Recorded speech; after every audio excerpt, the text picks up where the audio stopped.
Hello everyone, welcome back to my channel. आज हम बात करेंगे सीटेट के प्रीवियस ईयर पेपर के बारे में। ये हमारा सोशल साइंस का है, 6 to 8 के लिए 6/2/2023 को हुआ था। टाइम इसका 2.5 घंटे होता है। आज हम एसएसटी की बात करेंगे, ठीक है। इससे पहले मैंने सीडीपी की बात कर ली है, ना देखें तो वीडियोस देख लीजिए। चलिए स्टार्ट करते हैं। क्वेश्चन है हमारा सोशल साइंस का कि कुषाणों ने किन निम्नलिखित शक्तिशाली केंद्रों से शासन किया। The Kushans ruled from the following centers of power. Option A है पेशावर और मावला, ऑप्शन बी है पेशावर और मथुरा, ऑप्शन सी है पेशावर और वाराणसी और ऑप्शन डी है पेशावर और उज्जैन। से आंसर हो जाएगा ऑप्शन बी पेशावर और मथुरा। ठीक है, जो कुषाण थे उन्होंने पेशावर से और मथुरा से क्या किया था, ये शक्तिशाली केंद्र से जहाँ से शासन किया था। हमारी एक्सप्लेनेशन से कि कुषाणों ने पेशावर और मथुरा नामक जो शक्तिशाली केंद्र थे उनसे शासन किया। कुषाण चीन की यूची जनजाति के एक शाखा थे। कुषाण कौन थे? चीन की जो यूची जनजाति थी वहाँ के एक शाखा थे। कुषाण वंश की स्थापना कुजूल कटफिशेस ने की थी। आपसे पूछेगा कि कुषाण वंश की स्थापना किसने की थी, तो कुजूल कटफिशेस ने की थी। कुषाण शासकों में बिम कटफिशेस ने सर्वप्रथम सोने के सिक्के जारी किए थे। इस वंश का सबसे प्रतापी शासक था कनिष्क। सम्राट कनिष्क ने पाकिस्तान के आधुनिक पेशावर को अपनी पहली राजधानी बनाया और कनिष्क ने अपने शासनकाल में 78 ईसा में संवत चलाया था। तो इसमें कई सारे इंपॉर्टेंट क्वेश्चंस निकल के आ रहे हैं जो हमारे लिए जानने जरूरी हैं कि कुषाणों ने पेशावर मथुरा नामक शक्तिशाली केंद्रों से शासक किया था। कुषाण वंश की स्थापना कुजूल कटफिशेस ने की थी। सर्वप्रथम सोने के सिक्के बिम कटफिशेस ने जारी किए थे। कुषाण वंश का सबसे प्रतापी शासक था कनिष्क, जिसने पेशावर को अपनी राजधानी बनाया था और 78 ईसा में संवत चलाया था। हमारा नेक्स्ट क्वेश्चन कह रहा है कि consider statements A B and C and choose the correct option. यानी कि निम्नलिखित कथन जो ए बी और सी है उसको पढ़ना है और फिर सही विकल्प का चयन करना है। हमारा पहला है कि the palaeolithic period extends from 2 million years ago to about 12,000 years ago. यानी कि पूरा पाषाण काल 20 लाख साल पहले से 12,000 साल पहले के दौरान माना जाता है। सेकेंड है, इस काल को भी 3 भागों में बांटा गया है, आरंभिक, मध्य और उत्तर पूरा पाषाण काल। This long stretch of time is divided into the lower, middle, upper palaeolithics. और तीसरा कह रहा है कि मानव इतिहास की लगभग 99% कहानी इसी काल के दौरान घटित हुई। This long span of time covers 99% of human history. तो पहला है कि only A B are true यानी केवल ए और बी सही है। दूसरा है only B and C are true यानी केवल बी और सी सही है। तीसरा है only A C are true केवल ए और सी सही है। चौथा है कि A B and C all are true यानी कि सारे के सारे सही हैं। तो सही आंसर हो जाएगा option D, A B and C all are true यानी कि सारे के सारे इसमें सही हैं हमारे ऑप्शन। एक्सप्लेनेशन से कि पूरा पाषाण काल 20 लाख साल पहले से 12,000 साल पहले के दौरान माना जाता है। इस काल को हमने 3 भागों में बांटा है, आरंभिक, मध्य और उत्तर पूरा पाषाण काल।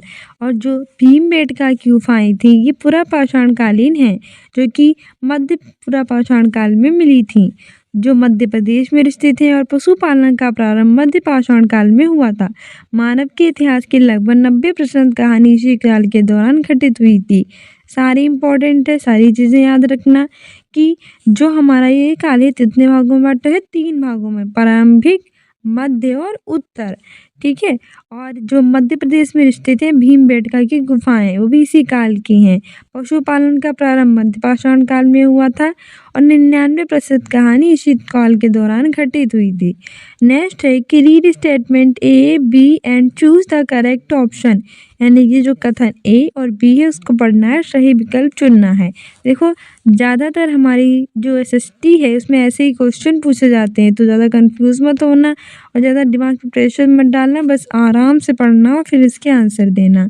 हमारा पहला है कि मनसा मुगलों द्वारा चलाई एक श्रेणी व्यवस्था थी जिसके जरिए पद, वेतन और सैन्य उत्तरदायित्व निर्धारित किए जाते थे। Mansab was a grading system used by the Mughals to fix rank, salary, military responsibilities। और दूसरा हमारा कह रहा है कि मनसबदारों की सैन्य उत्तरदायित्व का निर्धारण एक संख्या पर निर्भर था जिसे जात कहा जाता था। The mansabdars military responsibilities were determined by a numerical value called zat. पहला है कि A is true but B is false, ये तो सही है लेकिन बी गलत है। दूसरा है B is true but A is false, यानी बी तो सही है लेकिन ए गलत है। तीसरा है कि both A and B are true, यानी कि ए और बी दोनों सही हैं। और चौथा है कि both A and B are false, A और बी दोनों गलत हैं। तो इसमें हमारा सही आंसर हो जाएगा ऑप्शन ए कि A is true but B is false है, ये तो सही है लेकिन बी कैसा है, गलत है। क्यों, जरा एक्सप्लेनेशन के द्वारा देखते हैं। क्योंकि जो मनसबदारी व्यवस्था थी वह एक विशिष्ट प्रशासनिक व्यवस्था थी जिसका प्रचलन मुगल शासक जो थे अकबर, इनके द्वारा सन 1575 ईस्वी में हुआ था। मनसब मुगलों द्वारा चलाई गई एक श्रेणी की व्यवस्था थी। मनसब क्या था, ये मुगल जो थे इनके द्वारा चलाई गई कैसी व्यवस्था थी, एक श्रेणी व्यवस्था थी जिसका जरिए पद, वेतन और सैन्य उत्तरदायित्व के दौरान निर्धारित किया जाता था। वहाँ मनसब शब्द का अर्थ था श्रेणी या फिर पद। और इस व्यवस्था के अंतर्गत 33 वर्ग थे। अकबर के शासन के 44वें वर्ष जात एवं सवार जैसी दोहरी व्यवस्था लागू की गई थी। मनसबदारों की सैन्य उत्तरदायित्व का निर्धारण एक निर्दिष्ट संख्या में सवार या फिर घुड़सवार द्वारा बनाए रखने की व्यवस्था थी, इसलिए ये तो सही है लेकिन बी हमारा गलत है। नेक्स्ट है कि निम्नलिखित में से किस स्थान पर अशोक के अभिलेख ग्रीक और अरमाइक भाषाओं में पाया गया है। At which of the following place Ashoka's inscriptions has been found in Greek and Aramaic language. Option A है कंधार, ऑप्शन बी है मास्की, ऑप्शन सी है टोपरा, ऑप्शन डी है कालसी। से आंसर हो जाएगा ऑप्शन ए कंधार।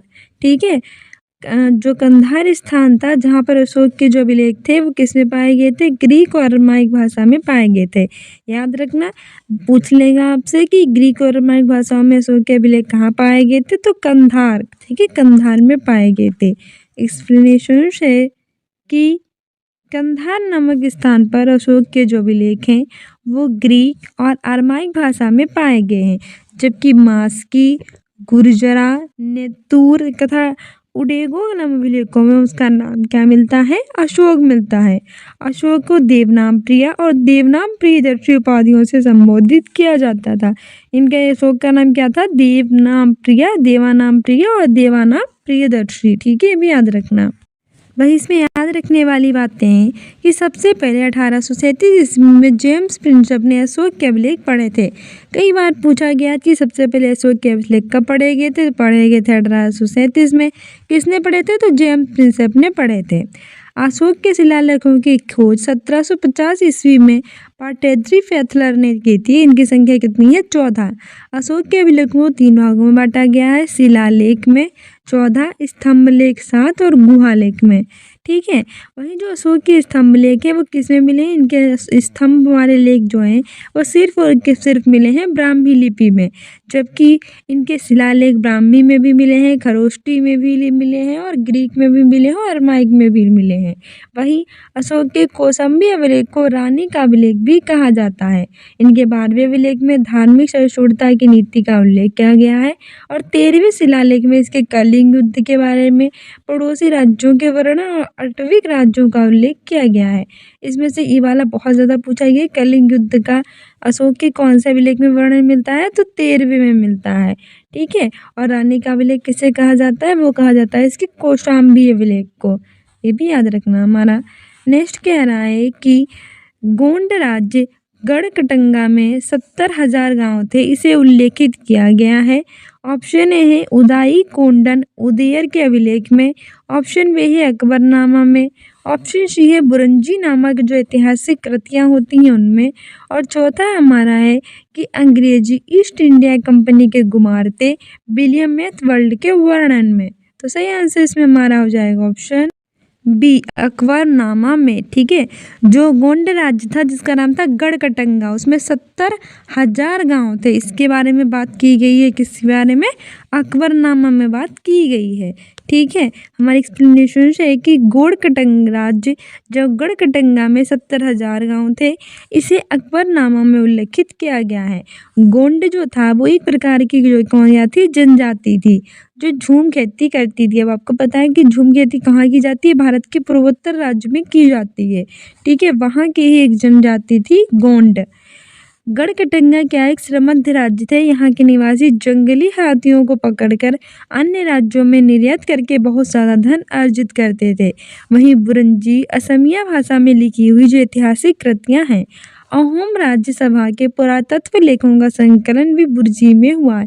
तो इसमें दो याद रखना कि जो गोंड राज्य है वो कटंगा में 70,000 गाँव थे, इसका उल्लेख है अकबरनामा में। और गोंड जो है वो एक प्रकार की जनजाति है जो करती है झूम खेती। ठीक है, हमारा नेक्स्ट क्वेश्चन कह रहा है कि consider the following assertion A and reason R. निम्नलिखित अभिकथन जो ए है कारण आर पर विचार करना है। असर्शन है कि the local tribal people make the wooden image of the deity Jagannath at Puri Odisha. तो यानी अभिकथन है कि जो स्थानीय जनजाति लोगों द्वारा पुरी उड़ीसा के जगन्नाथ की काष्ठ प्रतिमा बनाई जाती है। जो उड़ीसा है वहीं स्थित है पुरी, जहाँ भगवान जगन्नाथ की प्रतिमा स्थित है, जिसे हम वाइट पगोड़ा भी कहते हैं।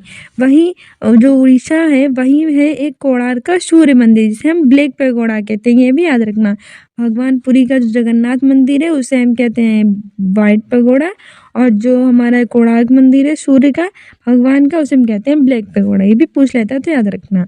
वही रीजनिंग आ रही है कि the deity was most likely a local God who was later identified with Vishnu. यानी कि जो जगन्नाथ है वो क्या है, वो मूलतः एक स्थानीय देवता थे जिन्हें आगे चलकर विष्णु का रूप मान लिया गया है। तो चूज द करेक्ट ऑप्शन, यानी सही विकल्प हमें चुनना है। पहला है कि both A and R true and R is the correct explanation of A.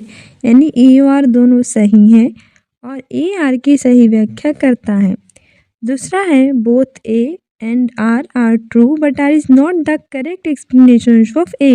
यानी कि और दोनों सही तो हैं लेकिन ए की आर सही व्याख्या नहीं करता है।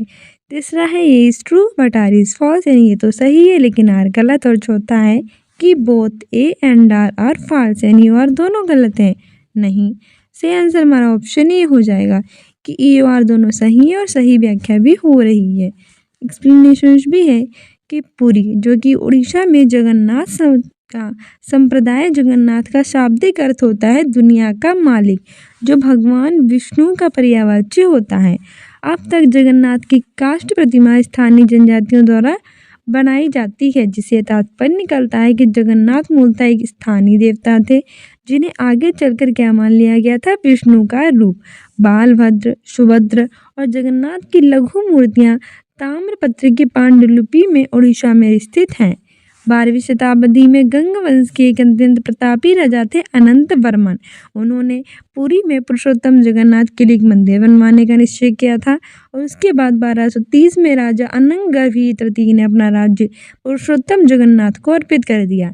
वह स्वयं को जगन्नाथ का प्रतिनिधि घोषित किया और ए और आर दोनों सही हैं और आर की सही व्याख्या करती है। तो ये सारे सही हैं। नेक्स्ट है कि which of the following statements are true about the Birsa Munda movement. यानी कि इनलिखित में से कौन सा कथन जो बिरसा आंदोलन था उसके विषय में सही है।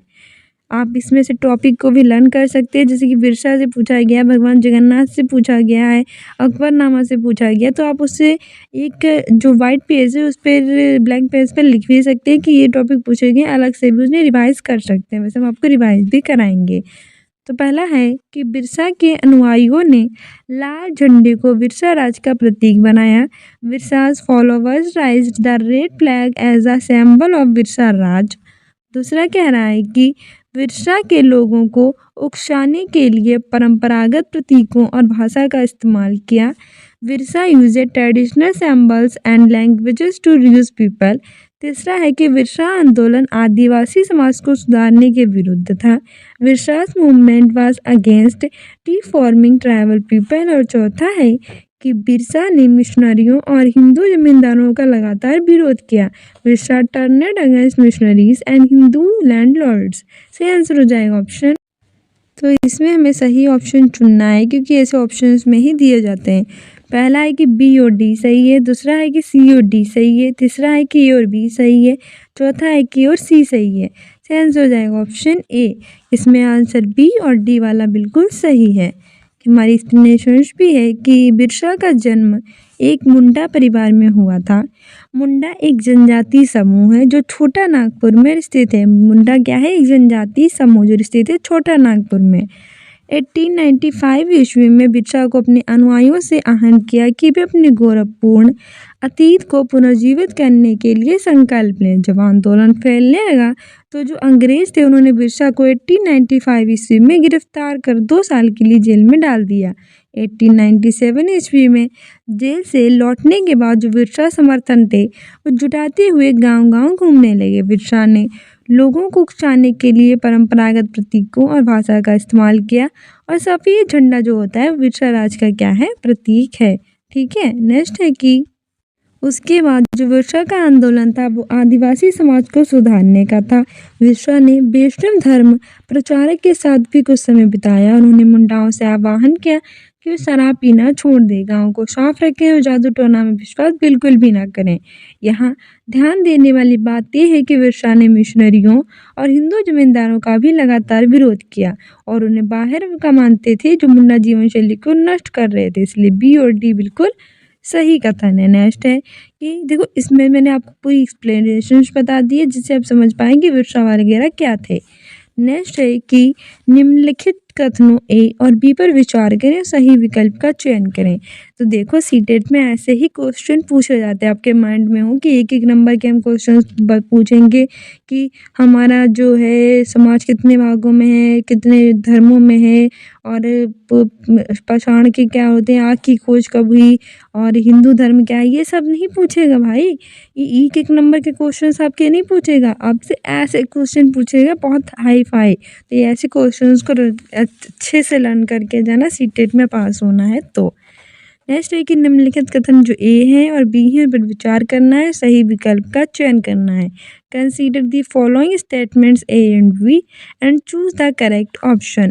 पहला हमारा है कि thousands of rural women who made a living by spinning cotton thread in India were rendered jobless by the mid century. यानी कि लाखों ग्रामीण महिलाएं जो कि सूत काट कर अपनी आजीविका को चला रही थी वे 19वीं शताब्दी के मध्य तक कैसी हो गई? बेरोजगार हो गई। नेक्स्ट है कि by the 1830s British cotton cloth flooded Indian market and by the 1880s 2/3 of all the cotton cloths worn by Indians were made of cloth produced in Britain. यानी कि 1830 के दशक तक भारतीय बाजार ब्रिटेन में बने जो सूती कपड़े से पट गए। 1880 के दशक तक स्थिति ये हो गई कि भारत के लोग जितना कपड़ा पहनते थे उसमें से 2/3 कहाँ का बना हुआ था? ब्रिटेन का बना हुआ था। तो ऑप्शन ये है हमारा कि A is true but B is false, यानी कि ये सही है किंतु बी जो है वो गलत है। नेक्स्ट है कि B is true but A is false, B तो सही है लेकिन ये गलत है। तीसरा है कि both A and B are true, B is not the reason of A B दोनों सही हैं किंतु एक का कारण बी नहीं है। चौथा है both A and B are true, B is not the reason for A, यानी ए और बी दोनों सही हैं और ए का कारण बी है। तो सही आंसर हो जाएगा ऑप्शन डी कि ए और बी दोनों सही हैं और जो ए का कारण है वो क्या है? ए की वजह से ए बी हुआ है, ए के कारण बी है। हमारा एक्सप्लेनेशन है कि लाखों ग्रामीण महिलाएं, ग्रामीण मतलब गांव की महिलाएं जो कि सूत काट कर अपनी आजीविका, अपने जीने का जो जरिया होती है, जीविका जो होता है वो चला रही थी। वे 19वीं शताब्दी के मध्य कैसे हो गई थी? बेरोजगार, इनके पास कोई काम नहीं रह गया था। निर्धन परिवारों में आर्थिक कष्ट बना रहता था। कुछ संदर्भ में महिलाओं, वृद्ध लोगों और बच्चों को भी ढंग से परिवार की उपलब्ध संसाधनों तक पहुंच से वंचित किया जाता था। 1880 के दशक तक हमारी ये स्थिति हो गई कि भारत के लोग जितना कपड़ा पहनते थे उसे 2/3 भाग कहाँ बना हुआ था? ब्रिटेन में, क्योंकि उस समय ब्रिटेन कैसा था? एक पूंजीवादी देश था जहां भारत के ही सूत के कपड़े बनते थे और ब्रांड के रूप में कहाँ आते थे? भारत आते थे। इसीलिए हमारा कथन ए और बी दोनों सही है और ए का कारण बी है। नेक्स्ट है कि which of the following statement is true, निम्नलिखित में से कौन सा कथन सही है? पहला है कि महात्मा गांधी और रविंद्रनाथ टैगोर ने औपनिवेशिक शिक्षा का विरोध किया। Mahatma Gandhi and Rabindranath Tagore opposed colonial education. दूसरा है कि महात्मा गांधी और रविंद्रनाथ टैगोर ने जो औपनिवेशिक शिक्षा है उसको समर्थन दिया था। Mahatma Gandhi and Rabindranath Tagore supported colonial education. और तीसरा है कि महात्मा गांधी ने औपनिवेशिक शिक्षा का विरोध किया था किंतु टैगोर ने इसका समर्थन किया था। है कि टैगोर ने औपनिवेशिक शिक्षा का विरोध किया था लेकिन महात्मा गांधी ने इसका समर्थन किया था नहीं। सही आंसर हो जाएगा ऑप्शन ए, महात्मा गांधी और रविंद्रनाथ टैगोर ने औपनिवेशिक शिक्षा का क्या किया था, विरोध किया था। यहाँ पे बी नहीं, यहाँ पे ये कर लीजिए, ठीक है। औपनिवेशिक शिक्षा का दोनों लोगों ने क्या किया था, विरोध किया था। और जो रविंद्रनाथ टैगोर थे उन्होंने औपनिवेशिक शिक्षा का किया था विरोध। गांधी जी का मानना था कि शिक्षा केवल भारतीय भाषाओं में देनी चाहिए। उनके मुताबिक अंग्रेजों में दी जा रही जो शिक्षा है भारतीयों को अपाहिज बना दी है। वही रविंद्रनाथ टैगोर का मानना था कि शिक्षा को सृजनात्मकता के साथ प्राकृतिक परिवेश के साथ जोड़ देना चाहिए। गांधी जी पश्चिमी सभ्यता और मशीनों व औद्योगिक प्रौद्योगिकी की उपासना के कट्टर आलोचक थे। वहीं टैगोर आधुनिक पश्चिमी सभ्यता और भारतीय परंपरा के श्रेष्ठ तत्वों का सम्मिश्रण चाहते थे। अतः औपनिवेशिक शिक्षा का दोनों ने विरोध किया, इसीलिए कथन सही है। नेक्स्ट हमारा है, जिन ग्रंथों में विधवाओं को जलाने की अनुमति कहीं नहीं दी गई है, ये कथन किस समाज सुधारक के नाम से जुड़ा हुआ है। ऑप्शन है श्री नारायण गुरु, ऑप्शन बी है स्वामी दयानंद सरस्वती, ऑप्शन सी है सुभाष चंद्र बोस, ऑप्शन डी है राजा राम मोहन राय। सही आंसर हो जाएगा ऑप्शन डी, राजा राम मोहन राय। इन्होंने जलाने की प्रथा का विरोध किया था, ठीक है। प्राचीन ग्रंथों में विधवाओं के जलाने की अनुमति कहीं नहीं दी गई, ये कथन समाज सुधारक राजा राम मोहन राय से जुड़ा हुआ है। इन्हें भारतीय पुनर्जागरण का अग्रदूत कहते हैं, आधुनिक भारत का जनक कहते हैं। इन्होंने बाल विवाह, सती प्रथा, जातिवाद, कर्मकांड प्रथा, पर्दा प्रथा, इन सभी का भरपूर विरोध किया है। तो राजा राम मोहन राय से जुड़ी बातें याद रखना कि इन्हें भारतीय पुनर्जागरण का अग्रदूत कहते हैं, आधुनिक भारत का जनक कहते हैं। इन्होंने बाल विवाह, सती प्रथा, जातिवाद, कर्मकांड, पर्दा प्रथा का विरोध किया था, ठीक है। और इन्होंने कहा था कि विधवाओं को जलाने की अनुमति कहीं नहीं दी गई है। नेक्स्ट है कि which of the following organisation focused on abolition of caste during British rule in India, यानी कि भारत में अंग्रेजों के शासन के दौरान निम्नलिखित में से कौन से संगठन ने जाति उन्मूलन पर मुख्य ध्यान दिया। ऑप्शन ए सनातन धर्म सभा, ऑप्शन बी है एशियाटिक सोसाइटी, ऑप्शन सी है भारत धर्म महामंडल और ऑप्शन डी सत्य शोधक समाज। सही आंसर हो जाएगा ऑप्शन डी, सत्य शोधक समाज। एक्सप्लेनेशन है कि भारत में अंग्रेजों के शासन के दौरान सत्य शोधक समाज नामक संगठन ने जाति उन्मूलन पर मुख्य ध्यान दिया।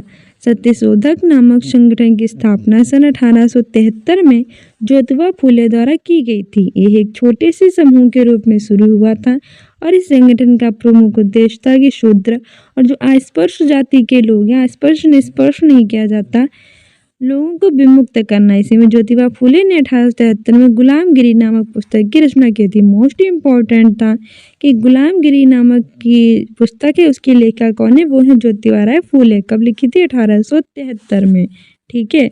नेक्स्ट है कि read the statement A and be on the resistance of Tipu Sultan against the British and choose the correct answer, यानी कि टीपू सुल्तान द्वारा अंग्रेजों का विरोध के संदर्भ में कथन ए और कथन बी को पढ़ना है, सही उत्तर चुनना है। पहला है अपनी मृत्यु तक टीपू सुल्तान अंग्रेजों के विरुद्ध लड़ते रहे। Tipu Sultan of Mysore fought the British until he died।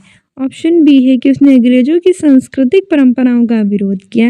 He resisted the cultural traditionals associated with them. तो option A is true but B is false, ये तो सही है लेकिन बी गलत। ऑप्शन बी है is false but B is true, ये गलत है किंतु बी सही। तीसरा है both A and B is true, ये दोनों ए बी सही है। चौथा है both A and B is false, यानी दोनों ए बी गलत है। सही आंसर हो जाएगा option C, both A and B is true, यानी कि ए और बी कैसे हैं, दोनों के दोनों सही हैं। एक्सप्लेनेशन है कि अपनी मृत्यु तक जो टीपू सुल्तान थे वो अंग्रेजों के विरुद्ध लड़ते रहे थे। प्रथम आंग्ल मैसूर युद्ध 1767 और 1769 में हैदर अली विजयी हुआ। हैदर अली की मृत्यु के बाद उसका पुत्र टीपू मैसूर की गद्दी पर बैठा। टीपू सुल्तान का जन्म 1750 में हुआ था। मंगलोर की संधि के दौरान जो टीपू सुल्तान अंग्रेज थे उन्होंने एक दूसरे के विजित क्षेत्र पर वापस कर दिया था। टीपू ने हमेशा अंग्रेजों की सांस्कृतिक परंपराओं का विरोध किया था और 1787 में कियात शाह की उपाधि धारण की थी। टीपू ने अपनी राजधानी श्रीरंगपट्टनम में स्वतंत्रता के वृक्ष लगवाए थे जो ये प्रतीक थे कि अंग्रेजों के अधीन वे नहीं हैं। टीपू स्वयं जैकोबिन क्लब के सदस्य बने थे और उन्होंने अपने आप को नागरिक टीपू कहने लगे थे। टीपू की मृत्यु चौथी आंग्ल मैसूर युद्ध 1799 के दौरान श्रीरंगपट्टनम में हुई थी। यथा और भी दोनों सही हैं। नेक्स्ट है the book poverty and unBritish rule in India was written by, यानी कि पॉवर्टी और अनब्रिटिश रूल इंडिया नामक पुस्तक के लेखक है। मोस्ट इम्पॉर्टेंट पहला है ए.यू. ह्यूम, दूसरा है बदरुद्दीन तैयबजी, तीसरा है रोमेश चंद्र दत्त और चौथा है दादा भाई नौरोजी। से आंसर हो जाएगा ऑप्शन डी दादा भाई नौरोजी। पॉवर्टी यानी कि गरीबी और अनब्रिटिश रूल इन इंडिया ये दादा भाई नौरोजी की फेमस पुस्तकें हैं। हमारी एक्सप्लेनेशन है कि poverty and unBritish rule in India नामक पुस्तक के लेखक दादा भाई नौरोजी थे। इन्हें grand old man of India और भारत के अनौपचारिक राजदूत के रूप में जाना जाता है। यह एक भारतीय राजनेता थे, व्यापारी थे, विद्वान लेखक थे। इन्होंने 1892 से 1895 के बीच में फिन्सबरी सेंट्रल का प्रतिनिधित्व करने वाले ब्रिटिश हाउस ऑफ कॉमन्स में लिबरल पार्टी के सदस्य थे। नेक्स्ट है कि किन किन देशों के राजनेता गुटनिरपेक्ष आंदोलन के हिस्सा थे। Statesmen from which countries were part of the non aligned movement. Option A है भारत, यूगोस्लाविया, इंडोनेशिया, घाना, मिस्र। ऑप्शन बी है Bharat, America, Britain, France, Spain. Option C है भारत, रूस, पोलैंड, हंगरी, रोमानिया और ऑप्शन डी है भारत, पाकिस्तान, बांग्लादेश, श्रीलंका और चीन। से आंसर इसमें हमारा हो जाएगा ऑप्शन ए कि भारत, यूगोस्लाविया, इंडोनेशिया, घाना, मिस्र। ये इसके राजनेता कौन थे? गुटनिरपेक्ष आंदोलन के ये हिस्सा थे।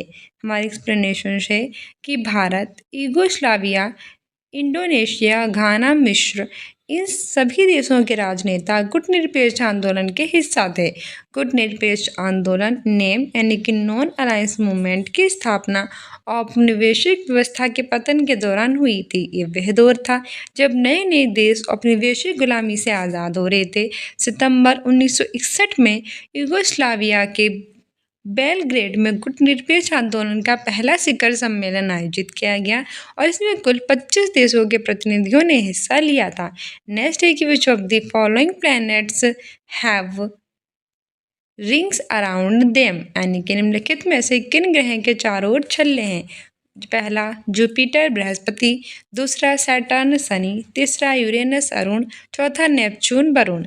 पहला है ए बी सी सही है, दूसरा है ए बी डी सही है, तीसरा है ए सी और डी सही है, चौथा बी सी और डी सही है। सही आंसर हो जाएगा ऑप्शन ए बी और सी, यानी कि बृहस्पति, शनि, अरुण इनके चारों ओर क्या है? छल्ले हैं। हमारी एक्सप्लेनेशन भी है कि बृहस्पति, शनि और यूरेनस यानी कि अरुण इनके चारों ओर छल्ले होते हैं।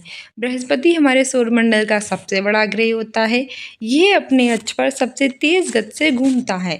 बृहस्पति के कुल उपग्रहों की संख्या 95 होती है और बृहस्पति का उपग्रह गैनीमेड सौरमंडल का सबसे बड़ा उपग्रह होता है। वहीं जो शनि होता है इस ग्रह के चारों ओर बले पाए जाते हैं जिनकी संख्या होती है 7। शनि का सबसे बड़ा उपग्रह है टाइटन। वहीं अरुण की बात करें तो इस ग्रह की खोज विलियम हर्शल ने की थी। इसके भी चारों ओर बले होते हैं। ये अपने अक्ष पर पूरब से पश्चिम की ओर घूमता है जबकि सारे ग्रह पश्चिम से पूरब की ओर घूमते हैं।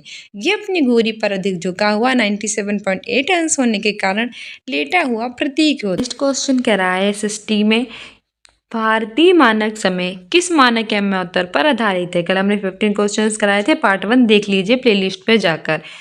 तो द इंडियन स्टैंडर्ड टाइम यानी IST is based on the standard meridian at option A है 75 डिग्री 30 देशांतर पूर्व, तो ऑप्शन बी है 78 डिग्री 30 देशांतर पूर्व, ऑप्शन डी है 82 डिग्री 30 देशांतर पूर्व और चौथा है 85 डिग्री 30 देशांतर पूर्व।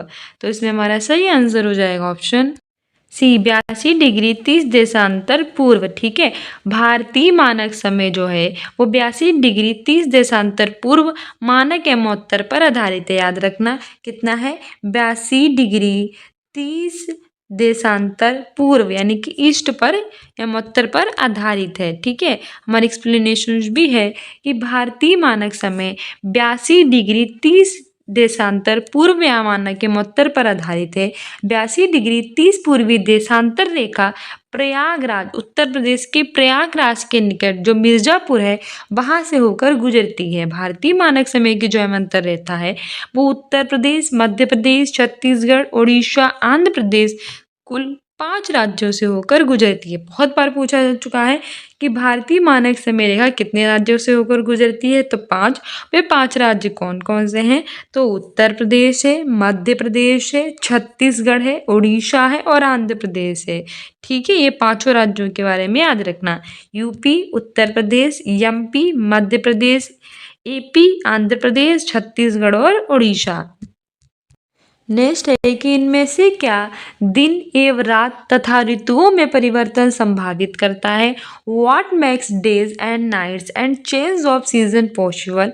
ऑप्शन ए है क्रमशः पृथ्वी के घूर्णन और परिक्रमण, rotation and revolution of earth respectively. Option B है क्रमशः पृथ्वी के परिक्रमण एवं घूर्णन, revolution and rotation of the earth respectively. Option C है कि सिर्फ पृथ्वी का घूर्णन, rotation of the earth only, और ऑप्शन डी है सिर्फ पृथ्वी का परिक्रमण यानी कि revolution of the earth only. तो सही आंसर हो जाएगा ऑप्शन ए कि क्रमशः पृथ्वी के घूर्णन और परिक्रमण, याद रखना rotation and revolution of the earth respectively.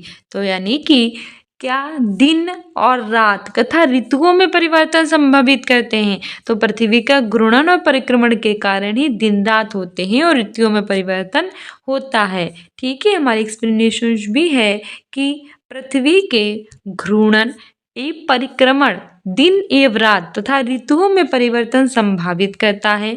पृथ्वी जो होती है वो सौरमंडल का एकमात्र ज्ञात ग्रह होता है जिस पर क्या होता है, जीवन होती है।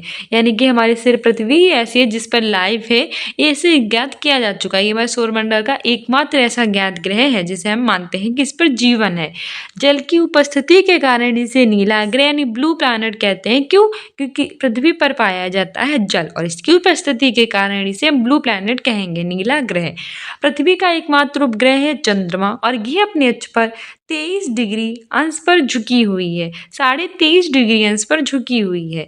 ये सूर्य के चारों ओर 29.8 किलोमीटर प्रति सेकंड के वेग से चक्कर लगाती है। तो कई सारे क्वेश्चन इसी एक क्वेश्चन में आपको पता चल रहे हैं कि पृथ्वी के घूर्णन और परिक्रमण के कारण दिन रात और ऋतुएं संभावित होती हैं। पृथ्वी सौरमंडल का एकमात्र ग्रह होता है जिस पर जीवन होता है और इसी के कारण इसे हम नीला ग्रह यानी ब्लू प्लैनेट कहते हैं। पृथ्वी का उपग्रह होता है चंद्रमा का, भी बार पूछ लेता है। ठीक है, और अपने अंश पर 23.5 डिग्री झुकी हुई है और इस सूर्य के चारों ओर 29.8 डिग्री प्रति सेकेंड के वेग से भी चक्कर लगाती है। नेक्स्ट हमारा कह रहा है मोस्ट इंपॉर्टेंट, ये भी ये सारे इंपॉर्टेंट क्वेश्चन ही है क्योंकि प्रीवियस ईयर के हैं। पृथ्वी लगभग 24 घंटे में अपने अक्ष 360 डिग्री पर घूम जाती है, अर्थात वे 1 घंटे में 15 डिग्री घूमती है। इस प्रकार जब ग्रीनविच में दोपहर के 12 बजते हैं तब ग्रीनविच से 30 डिग्री पूरब में समय होगा, यानी कि the earth rotate 360 degree in about 24 hours which means 15 degree an hour which it is what it is 12 noon at Greenwich, the time at 30 degree east of Greenwich will be। तो option A है कि 2 PM होगा, option B है 10 AM होगा, option C है 2 AM होगा और option D है 10 PM होगा। ठीक है, ये तो इसमें हमारा सही आंसर हो जाएगा ऑप्शन बी 2 PM। ठीक है, 2 प्रहा होगा। पृथ्वी लगभग 24 घंटे में अपने अक्ष पर 360 डिग्री घूमती है। 1 घंटे में 15 डिग्री घूमेगी।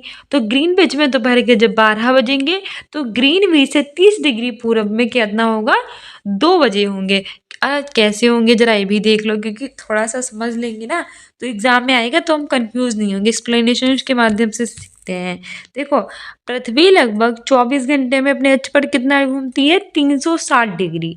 1 घंटे में कितना डिग्री घूमती है, 1 घंटे में 15 डिग्री घूमती है। ठीक है, जब ग्रीनविच में दोपहर के 12 बजेंगे तो ग्रीनविच से 30 डिग्री पूर्व में, ग्रीनविच से कितना डिग्री पूछा है, 30 डिग्री पूर्व में पूछा है। तो 15 डिग्री में 1 घंटा और फिर से 15 डिग्री में 1 घंटा, यानी कि 30 डिग्री में हमारे 2 घंटे हो जाएंगे। तो जब यहाँ पे 12 बजेंगे तो ऑटोमेटिक यहाँ पे 2 नहीं बज जाएंगे। ठीक है, कोई ज़्यादा कंफ्यूजिंग नहीं है, बस इतना देखो 1 घंटे में जब 15 डिग्री घूमेगी और इसने हमसे साफ साफ बोल दिया है कि 30 डिग्री हमें पूरब में ले जाना है, यानी प्लस करना है। ठीक है, पश्चिम में कहता तो हमें माइनस करना होता है, लेकिन पूरब में कह रहा है तो प्लस करना है। कुछ नहीं करना है, 15 डिग्री में 1 घंटा होता है, 30 डिग्री में 2 घंटा होगा, 12 में 2 जोड़ देंगे और हमारा 2 बच जाएगा।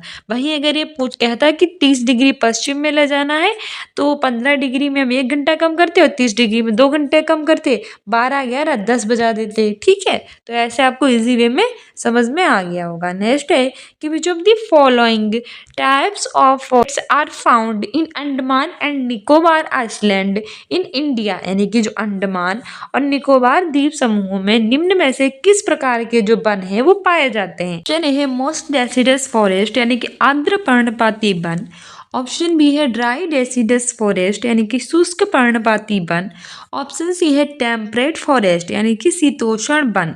तो चूज द अप्रोप्रिएट ऑप्शन, सही विकल्प चयन करना है।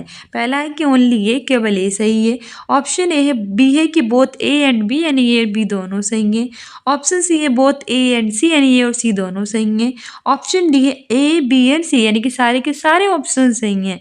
तो सही आंसर इसमें हमारा हो जाएगा ऑप्शन ए, कि केवल ए, यानी कि अंडमान और जो निकोबार द्वीप समूह होते हैं उसमें सिर्फ और सिर्फ आर्द्र पर्णपाती वन, यानी कि मोस्ट डेसिडस फॉरेस्ट पाए जाते हैं। शुष्क और शीतोष्ण नहीं पाए जाते। ठीक है, तो अंडमान और निकोबार द्वीप समूह में कैसे वन पाए जाते हैं, आर्द्र पर्णपाती वन पाए जाते हैं।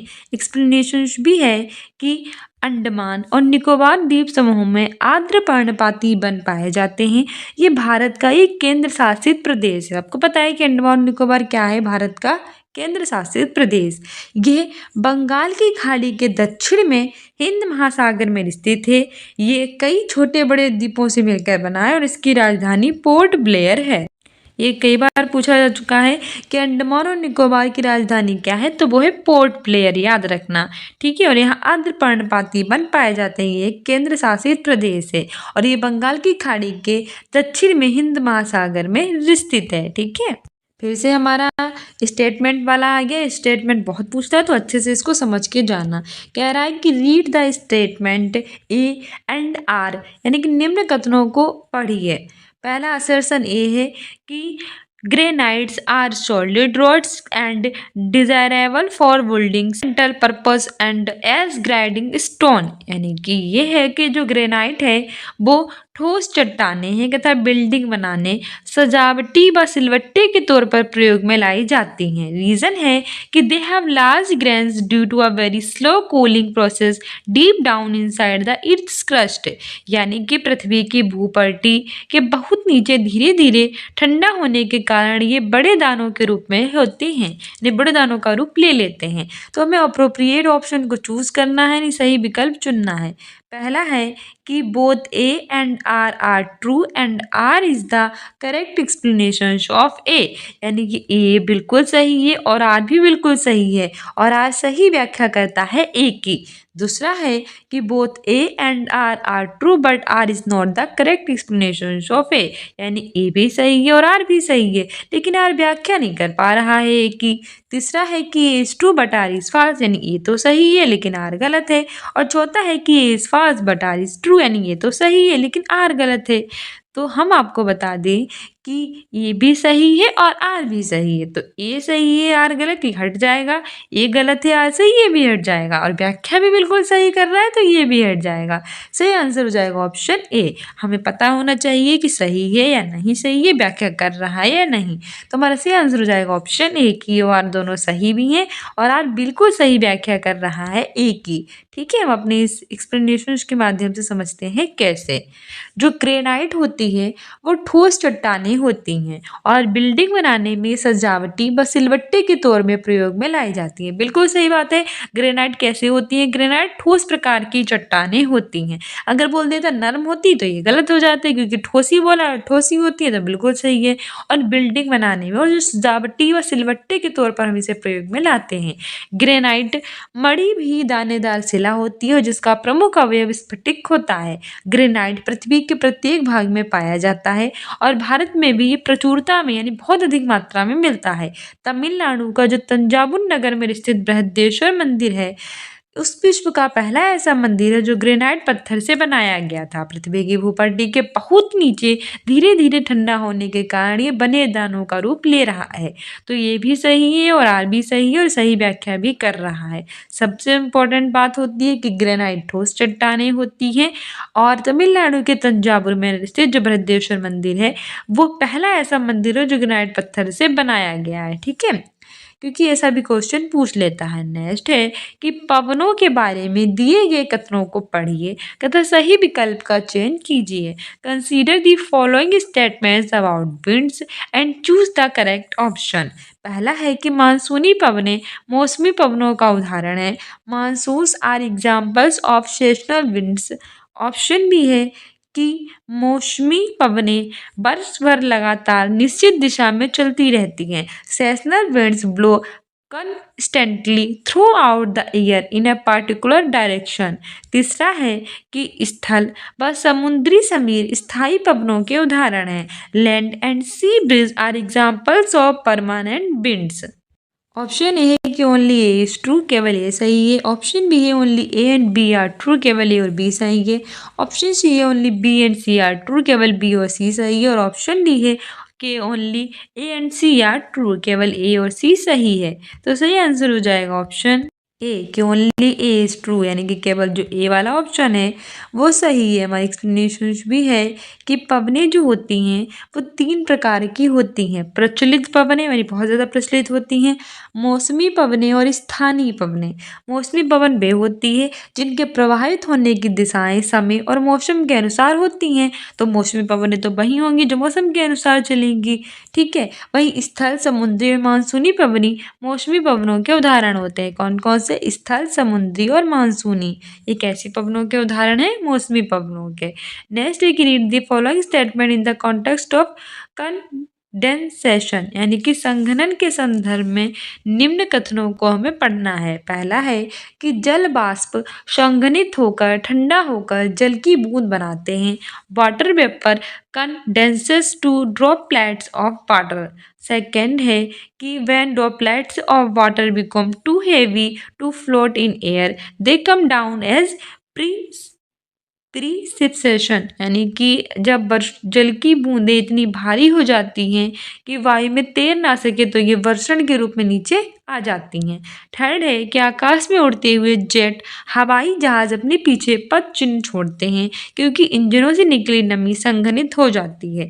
Jet planes flying in sky leave a white trail behind as moisture from their engines condense. Option A है only A and B are true, केवल ए और बी सही है। ऑप्शन बी है only B and C are true, केवल B और C सही है। ऑप्शन सी है only A and C are true, केवल ए और सी सही है। ऑप्शन डी है A B and C are true, यानी कि सभी ए और बी सही हैं। सही आंसर हो जाएगा option D, all A B C are true, यानी और बी सी सभी सही हैं। एक्सप्लेनेशन भी कह रही है कि गैस से द्रव बनने की परिघटना को हम संघनन कहते हैं। संघनन तब होता है जब औषांक हिमांक बिंदु से कम या ज़्यादा रहता है। जलवाष्प संघनित होकर ठंडा होकर जल की बूंदें बनाता है और यह प्रक्रिया वाष्पन के विपरीत होती है। प्रायः जल चक्र के संदर्भ में ही इसका प्रयोग करते हैं। वर्षा भी एक प्रकार का संघनन होती है और आकाश में उड़ता हुआ एक जेट हवाई जहाज अपने पीछे पद चिन्ह छोड़ता है, क्योंकि इंजनों से निकली नमी भी संघनित होती है। इसीलिए ये सारे ऑप्शन सही हैं। नेक्स्ट है कि तिब्बती एंटीलोप का शिकार इसके ऊन शहतूश के लिए किया जाता है, क्योंकि ऑप्शन ए है ये वजन में हल्का होता है, it is light in weight. Option B है ये अत्यधिक गर्म होता है, it is extremely warm. Option C है ये जानवर बहुत अधिक संख्या में पाया जाता है, the animal is found in large numbers. तो चूज द करेक्ट ऑप्शन, सही विकल्प चुनना है। ऑप्शन है only A and B, option B है ए और सी, ऑप्शन सी है बी और सी, ऑप्शन डी है ए और बी सी। तो सही आंसर उसमें हो जाएगा ऑप्शन ए, कि केवल ए और बी सही है। हमारी एक्सप्लेनेशन भी है कि जो तिब्बती एंटीलोप का शिकार इसके ऊन शहतूश के लिए कहते हैं, क्योंकि ये वजन में बहुत ज़्यादा हल्का होता है तथा ये बहुत ज़्यादा गर्म भी होता है। ये पूर्वोत्तर तिब्बती पठार में पाए जाते हैं और इनका शिकार उनके बेहद गर्म, नरम तथा हल्के अंडर फर के लिए किया जाता है। ये आमतौर पर मृत्यु के बाद प्राप्त होता है। शहतूश शॉल पारंपरिक रूप से भारत में शादी के तोहफे के रूप में दिए जाते हैं और ये शॉल बनाने के लिए 3 से 5 तिब्बती एंटीलोप का अंडर फर जो होता है वो प्रयोग हम करते हैं। नेक्स्ट है consider the following statement A and B है। नीचे दिए गए कथन ए और बी पर विचार करना है। पहला है कि नवीकरणीय संसाधन असीमित होते हैं और इन पर मानवीय क्रियाओं का प्रभाव नहीं होता है, यानी कि renewable resources are unlimited and are not affected by human activities. मतलब यानी कि जो नवीकरणीय संसाधन है क्या वे असीमित होते हैं और मानव की क्रियाओं का इन पर प्रभाव पड़ता है कि नहीं पड़ता है। चलिए दूसरा भी देख लेते हैं। दूसरा कह रहा है कि अनवीकरणीय संसाधन की तुलना में जो नवीकरणीय संसाधन होते हैं वे जल्दी पुनः पूरित हो जाते हैं। Renewable resources get replenished quickly as compare to non renewable resources, यानी चूज द करेक्ट ऑप्शन। पहला है both A B are true, यानी कि ए और बी दोनों सही हैं। दूसरा है कि both A and B are false, यानी ए और बी दोनों गलत हैं। तीसरा है कि A is true but B is false, ये तो सही है लेकिन बी गलत है। और चौथा है A is false but B is true, यानी कि ये तो गलत है लेकिन बी सही है।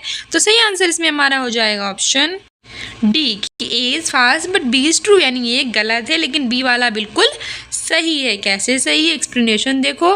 क्योंकि नवीकरणीय संसाधन वे संसाधन होते हैं जिन्हें हम एक बार उपयोग करने के बाद फिर से पुनः स्थापित कर सकते हैं तथा फिर से उपयोग में भी ला सकते हैं, रीयूज कर सकते हैं।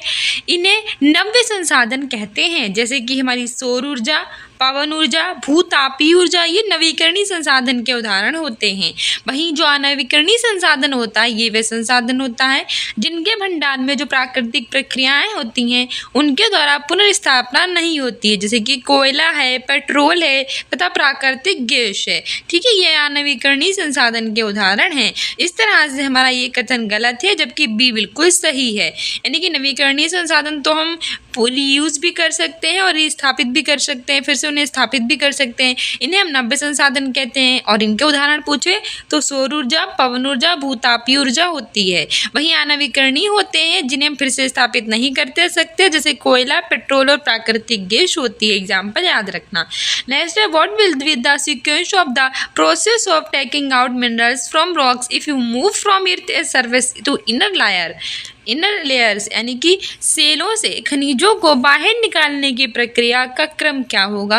अगर आप पृथ्वी की सतह से उसकी आंतरिक तहों तक पहुंच जाते हैं, आपसे पूछ रहा है कि सेलों से जो खनिज होती है उसको बाहर निकालने की जो प्रक्रिया होती है उसका क्रम क्या होगा अगर आप पृथ्वी की सतह से उसकी आंतरिक तहों तक जाते हैं। तो पहला है ओपन कास्ट माइनिंग, विवृत खनन। ऑप्शन बी है शेफ्ट माइनिंग, कुपकी खनन। ऑप्शन सी है क्वायरिंग, यानी कि आखनन। सही विकल्प चुनना है। Choose the correct option.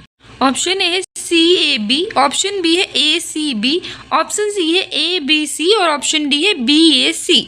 सही आंसर हो जाएगा ऑप्शन ए, सी, ए और बी। कैसे होगा, सबसे पहले हमारा ये आखनन होगा, उसके बाद हमारा विवृत खनन होगा और उसके बाद हमारा कुपकी खनन होगा। ये बहुत बार पूछा जा चुका है, याद रखना। ऑप्शन ए बिल्कुल सही होगा। सबसे पहले आखनन होगा, उसके बाद जो हमारा होगा वो ओपन कास्ट माइनिंग होगा, फिर शाफ्ट माइनिंग होगा। ठीक है, हमारा एक्सप्लेनेशन है आखनन, खनन, विवृत खनन, कूपकी खनन, ये सेलों से खनिजों को बाहर निकालने की प्रक्रिया का काम होता है जो पृथ्वी की सतह से उसके आंतरिक तहों तक पहुंच जाती है। नेक्स्ट है, consider the following statements about practice of shifting cultivation, यानी कि स्थानांतरित कृषि के संदर्भ में निम्नलिखित कथनों पर विचार कीजिए। पहला है कि ये भारी वर्षा वाले क्षेत्र होते हैं। There are areas of heavy rainfall. Option B है, ये तीव्र पुनर्जनन वाले क्षेत्रों में प्रचलित होती है। It is practised in areas of quick regenerations. तीसरा है कि इसे कर्तन एवं दहन कृषि के नाम से जाना जाता है। It is also called slash and burn agriculture. तो करेक्ट सेंटेंस चुनना है। पहला है कि ए और बी सही है, दूसरा है बी और सी सही है, तीसरा है ए और सी सही है, चौथा है कि सभी सही हैं, ए बी और सी। तो सही आंसर यही हो जाएगा कि हमारे सारे के सारे क्या हैं, ऑप्शन बिल्कुल सही हैं।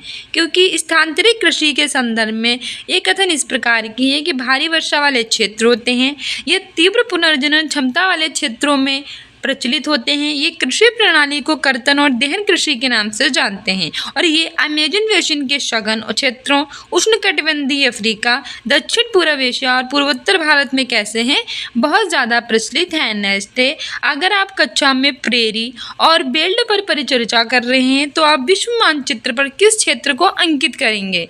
ऑप्शन ए है कि संयुक्त राज्य अमेरिका और दक्षिण अमेरिका, दूसरा है दक्षिण अमेरिका और कनाडा, तीसरा है अमेजन बेसिन, दक्षिण अफ्रीका और चौथा हमारा है कनाडा और दक्षिण अफ्रीका।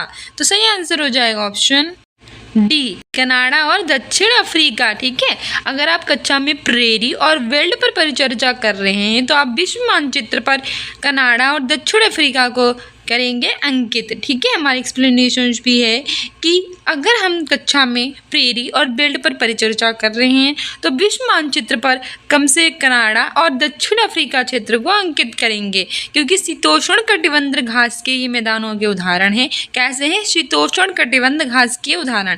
डिग्री से 45 डिग्री अक्षांशों के मध्यवर्ती भागों में पाए जाते हैं।